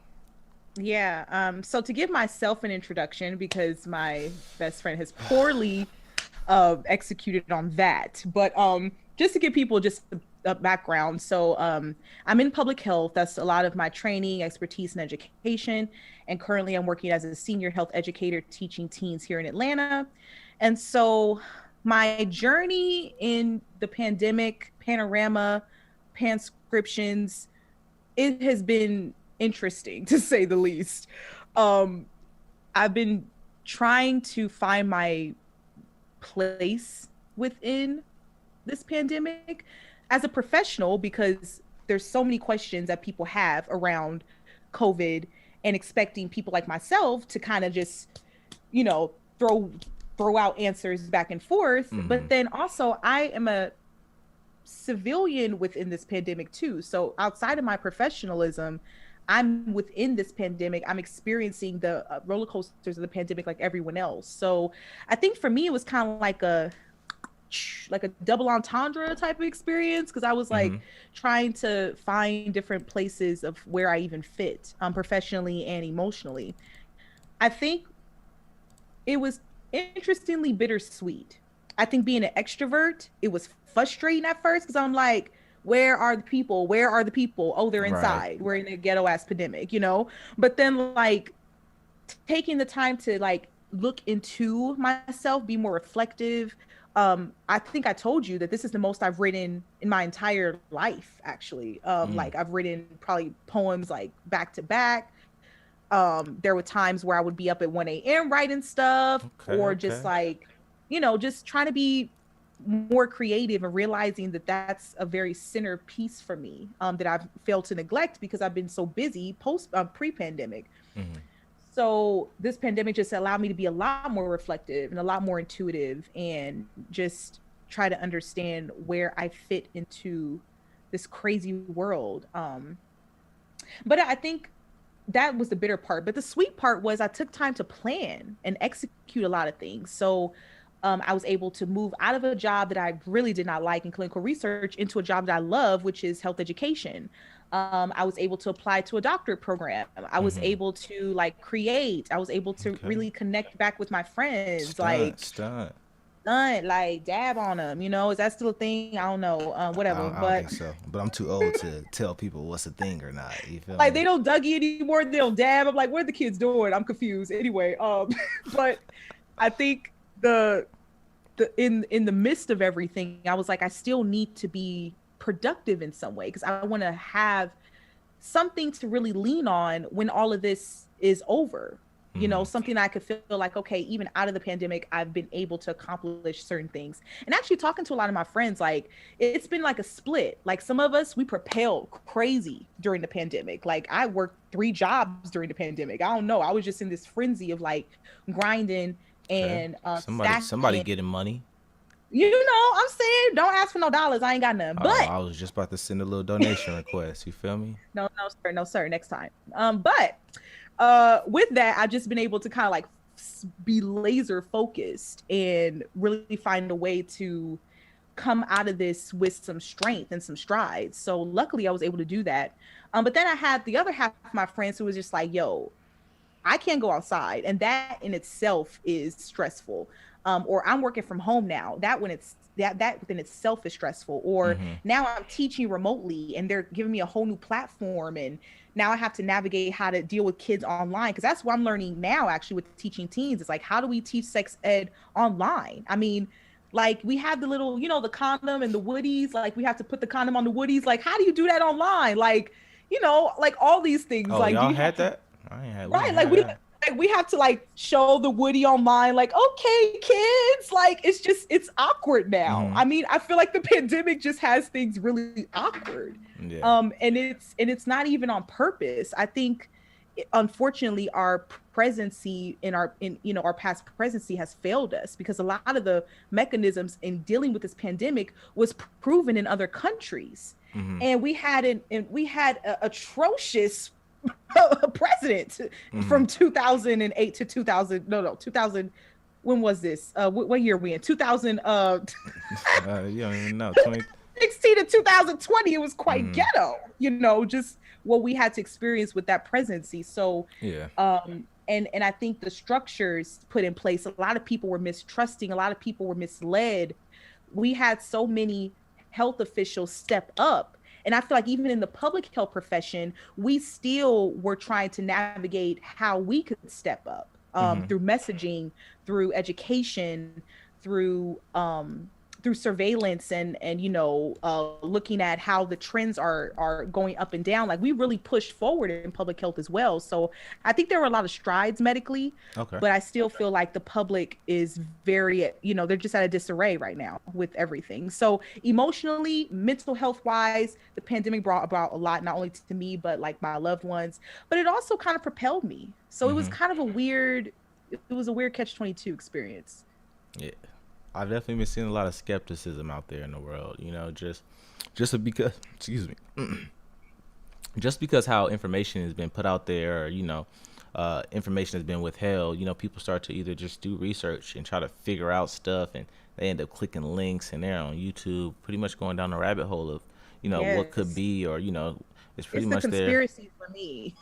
Right. No, 100%, you know, and it just spreads like wildfire. 'Cause like, you know, it's not like it's something that people gravitate towards, but it's like kind of those horror shows, like why people watch horror shows, because it's like it kind of plays to this little inner fear inside of them that's going to happen to them, you know, so they're just like watching it and like studying, like, you know, the plenty of movies or films or whatever, you know, just like along the case of that. And it's just, you know, people want the world to be so negative, you know, so when we see things through the lens of that. It made me think of when you was going through your boyfriend's phone, you always gonna find something you don't want to find. Right, 100%. Same concept. Like you're gonna find things that are gonna either blow your mind or affirm what you already have been thinking this whole time. Like the internet will give you exactly what you're looking for. And I think with the pandemic, it did just that. I mean, I think that all the conspiracists start to come out from the weeds, like, finally, we have a playground. Like, no, go back in your hole. Like, nobody asked you to come out. Like, please, we don't need y'all. We need facts. We need professionals to really cultivate this messaging, because even with the vaccines rolling out, of course, we know that there's so much mistrust within the Black and brown communities with our bodies and how they've used our bodies, the misleading of research in the past. Yeah, for sure. Personally, I got the vaccine. I'm an advocate for the vaccine because I understand the vaccine processes.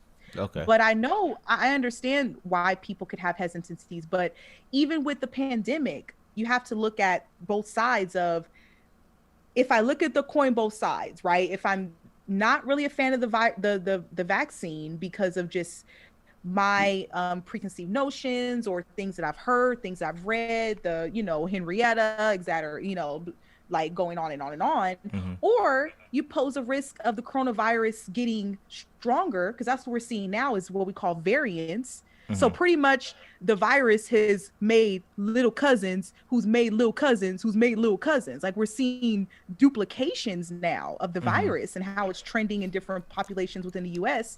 So Corona is only going to get stronger. or you can use a vaccine that could possibly lessen the burden of like an extraction of an entire society full of COVID positive people. So it's catch-22. I think people have to pick and choose their battles, but I also talked about in like having that professional intuition, you know, like not just intuition, like feeling like in your gut something's right, but like professionally, as a public health professional, I feel like this is the right thing to do, right? Because I've spent so much time not only researching this for myself, but just seeing the pros and cons. So I don't know. I think people should have a way of reading things, but also using the discernment that they have within them to really make the right decisions for them. Yes, and you heard it here first, folks. We have a Black woman who did receive the vaccine. She is still alive, and she's advocating for more people to get the vaccine. I have Tom Flagg, no extra Rudy limbs. I Minds have News. no sixth toe. my hair is still big. My head is still bigger. Like everything is still in alignment. We're good over here. Okay, guys, it's gonna be okay. Okay. Well, let's transition a bit here from vaccine talk into this art thing, you know, because love is really, I mean, we vent about everything. Love, L-U-V, isn't just about L-O-V-E, but it's about, you know, venting and just really being able to get things off your chest. And oftentimes being in a space of I feel like, you know, healthcare and you know, with your faith and, you know, and then also just what's going on in the world, I feel like you need these outlets to just be able to, you know, create. So if you can just talk to us a little bit about, like, you know, what you like to do creatively and how you've been finding balance or not finding balance, like flexing that creative muscle and balancing that what you've been doing in the you know, in the professional space. Yeah. So first of all, I want to shout you out for just a second, but don't let your head fill up that whole room. Hey, you already okay, know. this is I take right. This This is just a un momento. Okay, but I definitely want to acknowledge you because I feel like I've always been able to actually vent to you when it comes to wanting to be an artist, but being locked into, not even locked, but like it's like a lock where I know where the key is at, but I don't want to use it. You know, it's like one of those locks where it's like, I can still be flexible, but I have this draw toward my professional career in public health. I love public health. I couldn't see myself doing anything else outside of stripping. But I love public health. I love everything about it. Bands will make her dance. You heard it here first. My part-time job. But no, honestly, like I love public health. I love everything about it. And I really value what it comes with: educating communities, building capacity, building advocacy, having people change health behaviors from a positive to a negative to a positive. I mean, all those experiences are so fruitful for me. But in case y'all didn't know out there, sis can kind of sing and write a little bit. Like, you know, I got some chops too. And I've been wanting to really push that forward, but always felt like, well, Chris, you're not really going to be a singer. If you're going to be a writer, it's probably going to be writing a policy memo for like some public health agency. So just get used to it, sis. This is not the path for you. And I remember kind of telling you about those things, and you were like, well, you know, where's the middle? Like, how can you sing about public health? I don't know, but like, you were always kind of like talking to me about like, you can find ways. Wash your hands, scrub them good.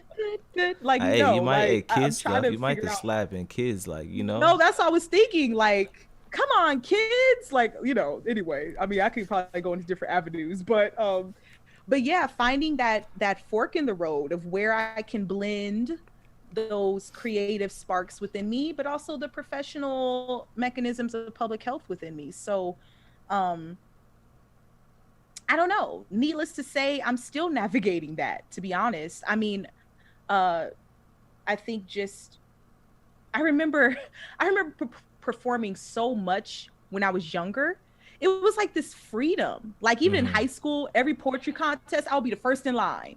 Like every, you know, any like play or any theater or any thing where I could sing or do art, I was in it. Like, you know, being a youngin'. And I don't know I wouldn't say I don't know what happened because it's still within me. I just think that adulthood kind of puts you in this like mesh of, oh, I gotta do the adult thing. You know, I gotta work, I gotta pay bills, I gotta buy houses, I gotta be great, I gotta, you know, and then it's like, but what about just being free?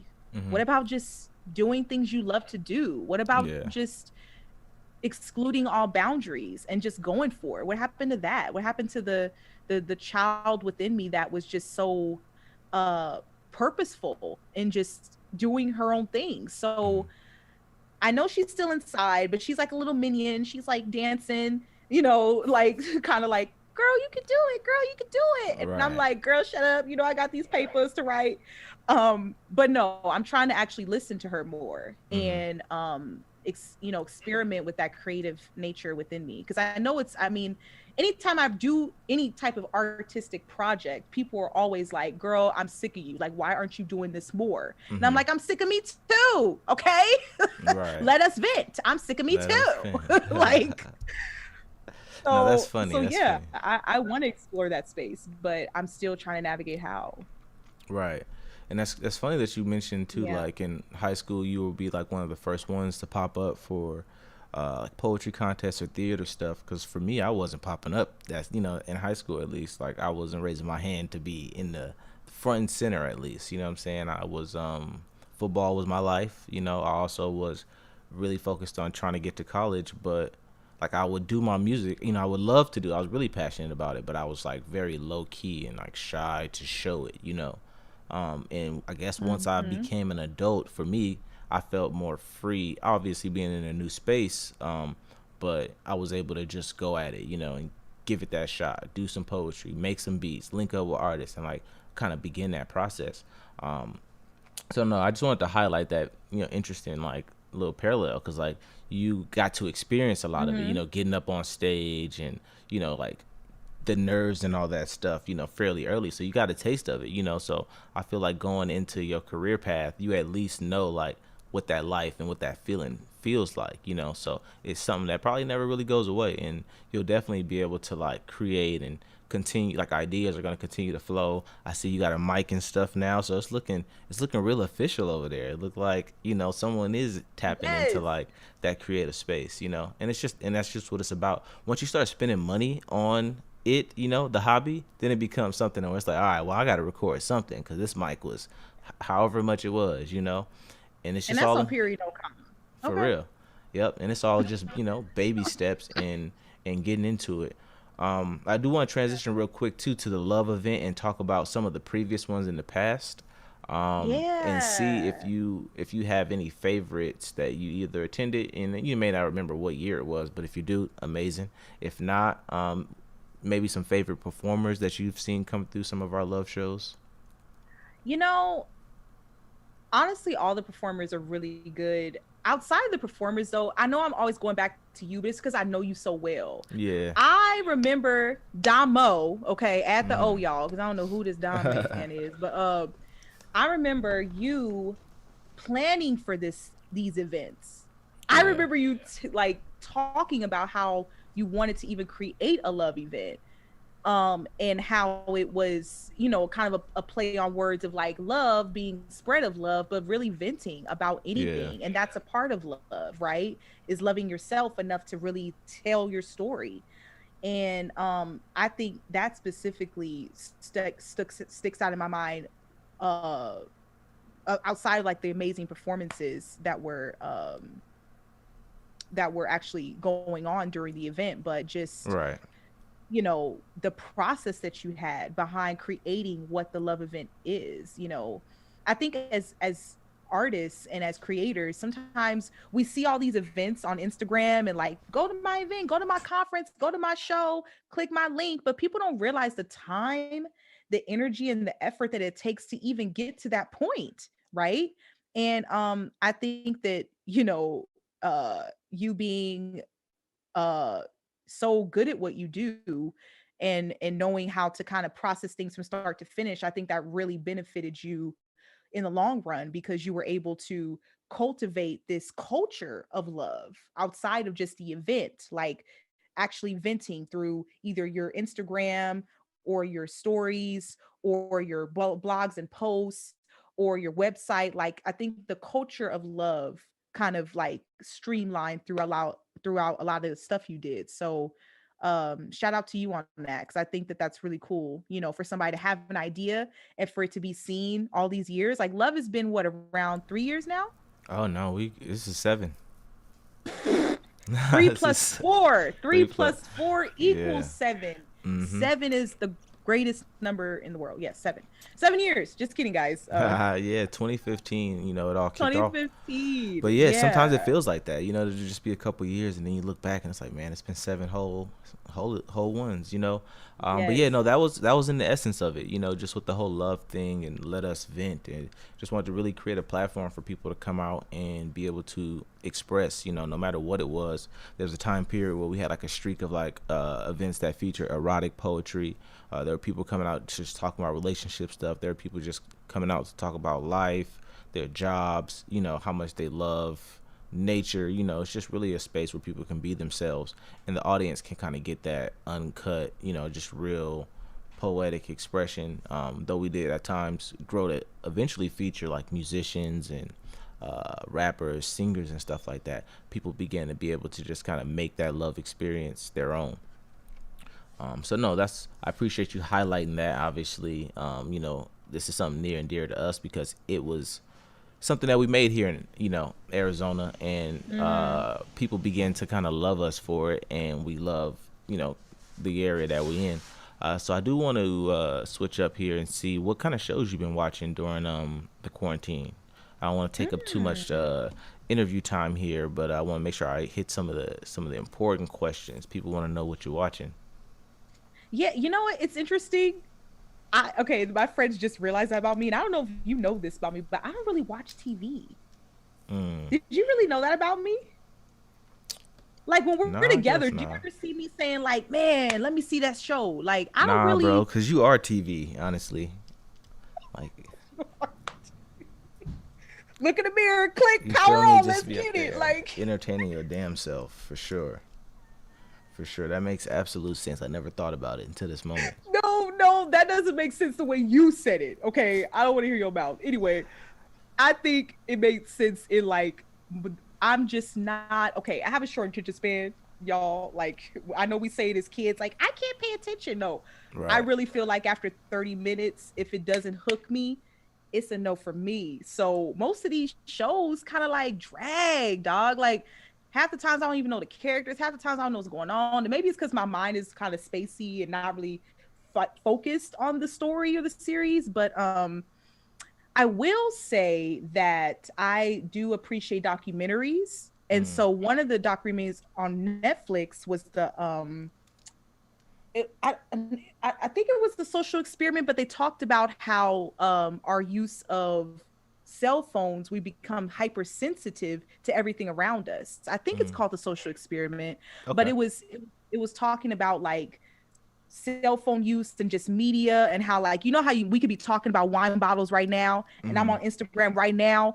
and freaking, you know, Stella and Pinot, you know, and all these like Cabernets, they're showing up on my phone. Like, for what? Right. Like, they literally are following and tracking our likes and what our interests and what we do, and creating ads, creating campaigns, creating like all kinds of stuff to where we're always glued in.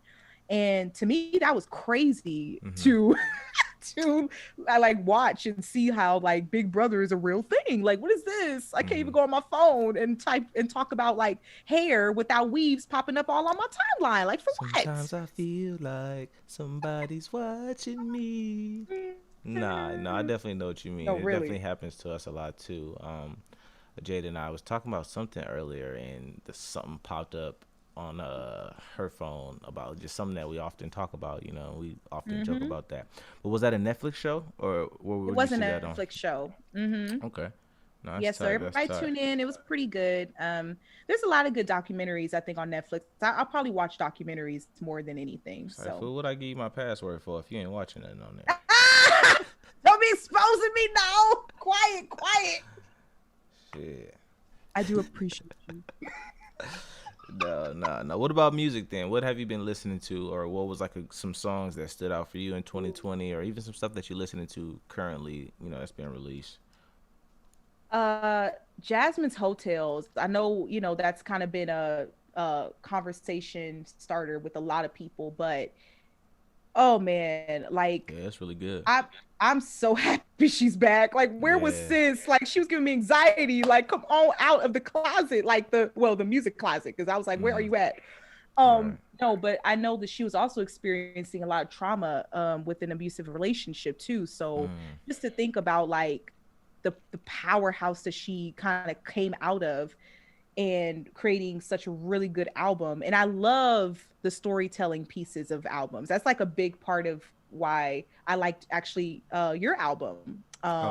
Late Night Radio. Late Night Radio. Yeah, because it had like storytelling elements, and I love albums like that. So Jasmine really hit the nail on that one. Damn, I'm also, up there with the Jasmine Sullivans of the world. You feel me? Woo! Mama, I made it. Let's not get too crazy, but no, you definitely you definitely Okay, are thanks for bringing me back down to earth. I have to. Who else will, child? Okay, but no, I feel like you definitely are hitting the nail on like the, how storytelling and music really play a really good role together. What else have I been listening to? I've been listening to a lot of random stuff. You making me want to go in my Spotify because I've been liking a lot of different songs. But actually, Kehlani's album did come out in 2020, so that was a fire album. I loved most of her songs on that album. Who else have I been listening to? I'm literally looking through my like songs because I've been liking like hella people. I actually been listening to a lot of Giveon too. I love his voice. It's like soulful. It's like in my spirit. I love artists like that. They're just speaking to me. Right. Okay. So Pink Black Girls is a really good song. Actually, I just found out about it, so you guys should definitely check that out. It's by Enny, Enny, and it's a really cool song. I forget how to pronounce her name. I want to say Georgia Smith. It's like Gorja. Jorja. Yeah, Georgia Smith. Yeah. Like so she's on that song as well. Okay. Nice voice. What was the song called? Pink? It was called Pink Black Girls. So they're Pink, British. P-I-N-G. So Peng. Okay. Yeah, so they're British, right? So they're more talking about like the Black experience from like our afros to our pedicure toes to just the Black experience for women in general. I was about to start rapping Nelly in there. My bad.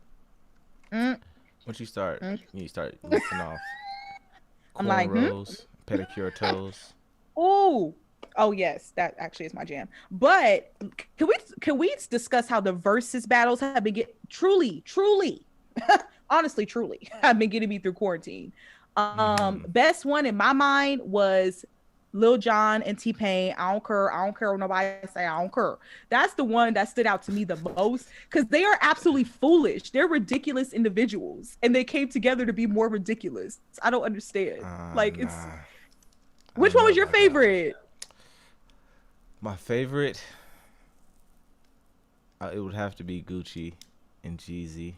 No, because Beanie Man and Bounty Killer. Because the side eyes the whole time. I know. That's what was funny. Is just watching the energy between two people. Sure, we can listen to the music, but the way the testosterone and the energy was working in that room, it's just funny to watch people. Okay, we're gonna talk about energy. Brandy and Monica's energy, though. For sure. I was like, is the boy still yours or nah? Because y'all got some beef. Right. No, a good one though that wasn't full of like negative energy was like Snoop and DMX. Like they look like they were just having a good old time. I mean, Snoop is always a good time, but like they just look like they were kicking it, Right. Even Too Short and E40, that was like pretty good. I was enjoying myself for sure, taking it back to like all the good times in college. Like that was just a good nostalgic moment. But no, honestly, the versus battles have really been bringing me back into just honestly a creative space too, because I'm like, dang, we had some hitters back then, like when they were starting to play all their old stuff. And I think Erica's and Jill's really healed me too. That one was like chakras opening all over the place. I'm like, what is this? But I I know some of the But earlier no. people want to redo theirs, you know, back before they had the fancy Apple Music deal. You know, they were just playing it from their phone. No, really, like What it's was it, crazy. like Jagged Edge and 112 or something. It was all. Oh, I'm like, can somebody help them with their Wi-Fi service? What is this? Oh man, you know, things come and they grow, and that was Man, something that was that dope. was It so came into the culture, and you know, they got it together. Though it's definitely been a staple. It's been something that people can count on, and you know, it's fun watching the comments go up of who should be going next. And, Right. you Who know, do you think people should be are going looking next? I forward have to. some ideas, but who do you think should be up? Man, I don't know. That's pretty tough. Okay, what do you think about Mario and Sammy? Now, when I said this to people, they were like, Mario would easily win that. I'm like, Yeah, okay. I'm pretty sure I'm on that. I'm gonna braid my hair. You feel me? Back in the hood, I'm feeling good. No worries or no shame, baby. Use your hands to make me feel. Nah. Take away the I guess I don't know enough Sammy songs, but I know he got I Like the Way You Move, you know. Just run that back a couple times. Wait, what? Right. I like. It's back when he had a kid voice. I like the way. Oh yes. Why was I thinking of I like the way you? I'm like, wait a minute. Outcast. Yeah. But no, honestly, they were talking about who was another two-man group? They were talking about pinning Outkast with somebody, right? Like the Bone Thugs or something. Maybe, yeah. I don't know. That'd be There was rough. that would be rough, right? Like I love Outkast. Yeah, nah, Outkast will eat them niggas up. Boom. Oh my god, that's hilarious. sure. But no, the verses was lit. Like definitely a quarantine favorite. Definitely. All right. Well, as we wrap up this interview here, what are some words that you? Well, no. First, before we wrap, I want to ask you one last thing. What was your inspiration behind the poem? So you did submit a poem for our Love Poetry contest, and we got the voting open from the 10th to the 21st. So people can go to iamrootco.com/lovepoetry, LUV poetry, and they can vote for your poem. But let us know real quick, just a little bit about the inspiration behind that poem. Yeah. So please vote for me. Please vote for me. No, I feel like I'm back in high school when they voted me for prom queen. Like, please vote for me, running for prom queen. No, Get the wave and shit. but no. So interestingly enough, so the poem is called Forgotten. And I was talking to one of my really good friends back in high school, and she lives in Berlin now. And she was talking about, you know, we were kind of catching up. We were going through like the whole timeline because I haven't seen her in probably like at least 6 years. So we were kind of going through the timeline of just like, girl, what happened? And this and that and the third. And she was telling me just about her dating experience. And she's a beautiful Ethiopian woman. And she was telling me like, you know, she's dating German men, of course, because she lives in Germany. She lives in Berlin. But she was I was like, girl, I don't know. Like black men just, you know, they make my soul cry. You know, they make my heart sing. They make my blood, you know, run. Like black men are in. She was like, yeah, I feel you. But, you know, sometimes I just feel like they don't see us the way that I had experiences out here in Berlin. Like these German men, I don't have to work as hard, or I don't have to prove myself. I don't have to. She was just like, I don't have to have this whole, like, I'm a strong black woman that every black man loves and adores. Like, I don't have to put on this image for them to love me. I can just be myself. And I was like, damn, sis. Yeah, that's rough. Right. Like, you could just be, and they just loving all you. They loving that beautiful hair. They loving that skin. They just loving you. And we could, and you know, I was kind of like trying to test her. I'm like, you sure they ain't trying to fetishize you? Cause we don't need those problems. She was like, no, like, honestly, they just genuinely want to understand who I am, want to understand my journey, want to understand my culture, want to understand just who I am as a person, and not try to dictate who they think I am because of like images of black women, right? Or stories of black women, or black women that they've, you know, like maybe seen or talked to. They see me as an individual. And I was like, damn, that must be a beautiful experience. Because not that I don't experience that, I just feel like, you know, in the poem I talked a lot about how, you know, black men, where are you hiding? Where is your inner yearning for Black women? Where did that go? You know, when I think of like 90s music and how Jodeci and Genuine were literally crying on the mic for our attention, like, girl, I wanna do you all night. Like, I mean, you can tell me that the 90s did not create a whole multitude of Black men loving Black women. I mean, from the music to the culture, it was just different. And so, and I think even going to the University of Arizona for my master's and looking at all these Black male tokens, as you know, growing, being an AZ, these Black male tokens, and these white girls kind of like, parading along behind them, like, oh my God, he plays basketball. Like, I love him. And, and that's fine. Like, love who you love. Like, I'm all about loving truly who you love. But when it comes to, I love them because of certain things they have or certain, who I think they are, that's when I have a problem with that, because it's not genuine. Love should always come from within. Love should always be authentic and genuine. So needless to say, when she was telling me that story, it just really kind of stirred something in me to write about it. Like, write how Black women, we just want to be seen. We don't want to be looped into this group of Black women from your past. We don't want to be looped into your mama and auntie and them. We don't want to be looped into, the girls that are bouncing it on the gram. And shout out to all the bouncers. We love to see it. But I mean, we just want to be. Yeah. I am my own Black woman. I am my own experience. I am my own personality. I am my own characteristics. And I don't think I've ever been a Black woman to want to fit into what a Black woman mold is. Yes, I have strength. Yes, I have resilience. Yes, I have stride. Yes, I have talent. Yes, I have grace. But I don't know if I can put that all into because of me being a Black woman. There's a lot of factors of why I am who I am. God created me. My parents, my parents. I mean, if you met my mom and my dad, you could see why I am the way I am. My experiences, being an Inglewood baby, like all these different things cultivated a lot of who I am. Being Black was the catalyst for that, right? Being Black was just a natural concept of me being born into Blackness. But my experiences and everything around it, there were so many other factors that kind of, design my identity. And I don't want to be looped into what most Black men think about Black women.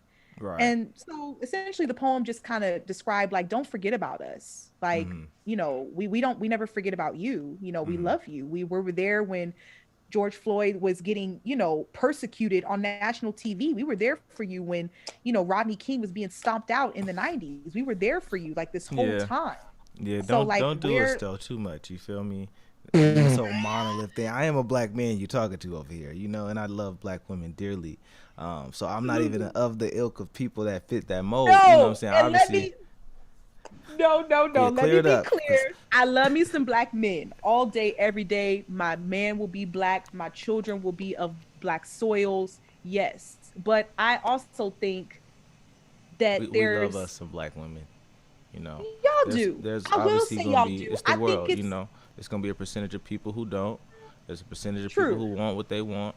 It's a Yes. percentage of people who are gonna be impacted because they feel like the guy that they didn't get, who got somebody else, represents Black men for them. So some guy Right. didn't do somebody right, and now it's all Black men don't love Black women. Now that nigga didn't love a Black woman. You know what I'm True. saying?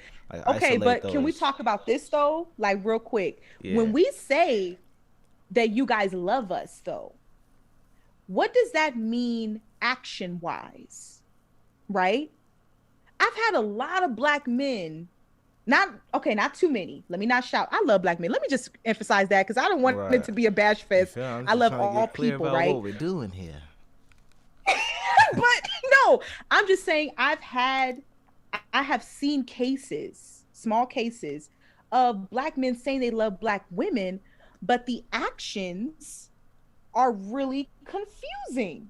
Like, do you love us verbally or do you love us through your character? Like, which one is it? Because I don't know. Like, there's some Black men who I'm confused about when they say they love Black women, what that really means for them.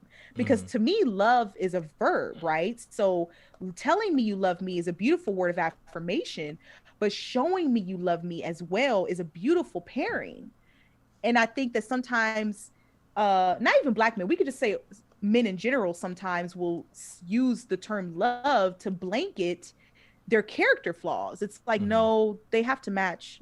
Please let them match. And women the same way, right? Women have their shortcomings as well when it comes to that. So I think love, when we talk about it and when we say we love Black men, we love Black women, let's be action oriented when we say that. Let's really have purpose when we say we love our Black men and our Black women. Even with Black women saying like, I support Black women, but yeah, you're bashing the next cis for doing things that you think are deemed not credible, right? So even with women, when we say we love our Black women, we love us.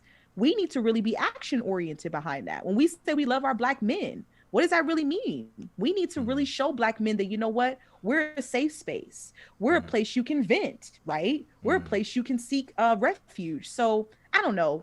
I think moral of the story, the poem was about don't forget about us, but at the same time, let's be action oriented with love, because it's really a verb, truly.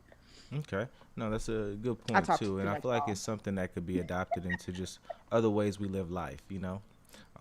Let's say you can use that mentality for, you know, being purposeful behind goals that you want to achieve. You know what I'm saying? You say you want to be a X, Y, and Z, or you want to be this person. I want to be a lawyer. I want to be a singer, you know, whatever the item is, you know what I'm saying? Just let your actions show that as well. Just not every time I hit you up and, you know, see how you've been and you're like, oh yeah, no, I've been good. I've been doing stuff. I'm still trying to be that thing. You know what I'm saying? Actually moving towards it is beneficial. So no, that's a very, like, through all of that, you know, I kind of dug that out. It just really popped out to me because that's an important theme for a lot of people that are just like trying to figure out their place in the world. You know what I'm saying? They feel like they have to ask permission a lot of the times to do things. Like, you know, can I be myself in this space? Absolutely. You could be yourself, you know, you just have to be comfortable in your skin, you know, loving yourself and, you know, just proud of who you are, so that no person's opinion, you know, man, woman, dog, cat, bird, like, matters, you know, because you are who you are and you're confident in that. Totally. No, amen to that. Totally. I think, you know, honestly, having purpose and intention is really important when you're navigating spaces of love, spaces of profession, spaces of friendship, spaces of parenting, anything really. You have to have some type of intention around what is this going to mean for me, and what is this going to mean for them, you know?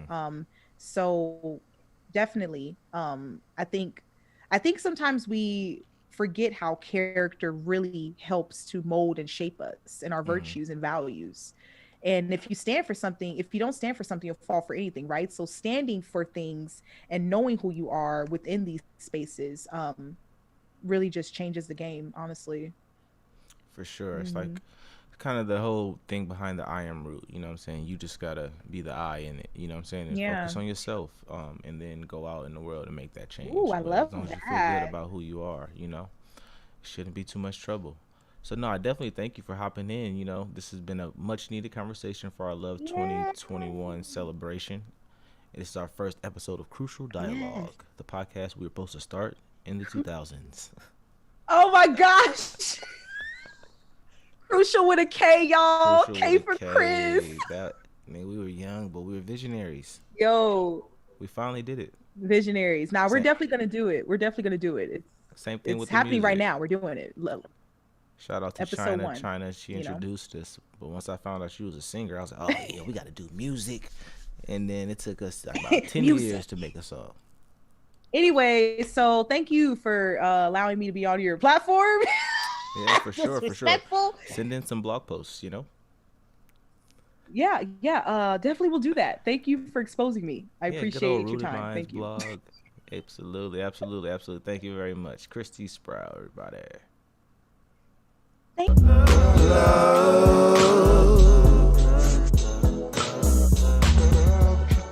Got a shit on my mind. All right, y'all, that's the show. That's Love 2021. I want to thank y'all for hopping in with us and joining us. It's been an amazing experience. It's been a learning experience for sure. So I definitely appreciate your patience. If you'd like to donate at all to the Iron Root Collective or the Iron Root brand, go to ironrootco.com/donate. We got our Cash App information or whatever you'd like to do. If not at all, if you just want to check out the website or check out the poetry contest, just go to IamRuco.com. All the stuff that you need to know about us is there. Have a great night and love somebody.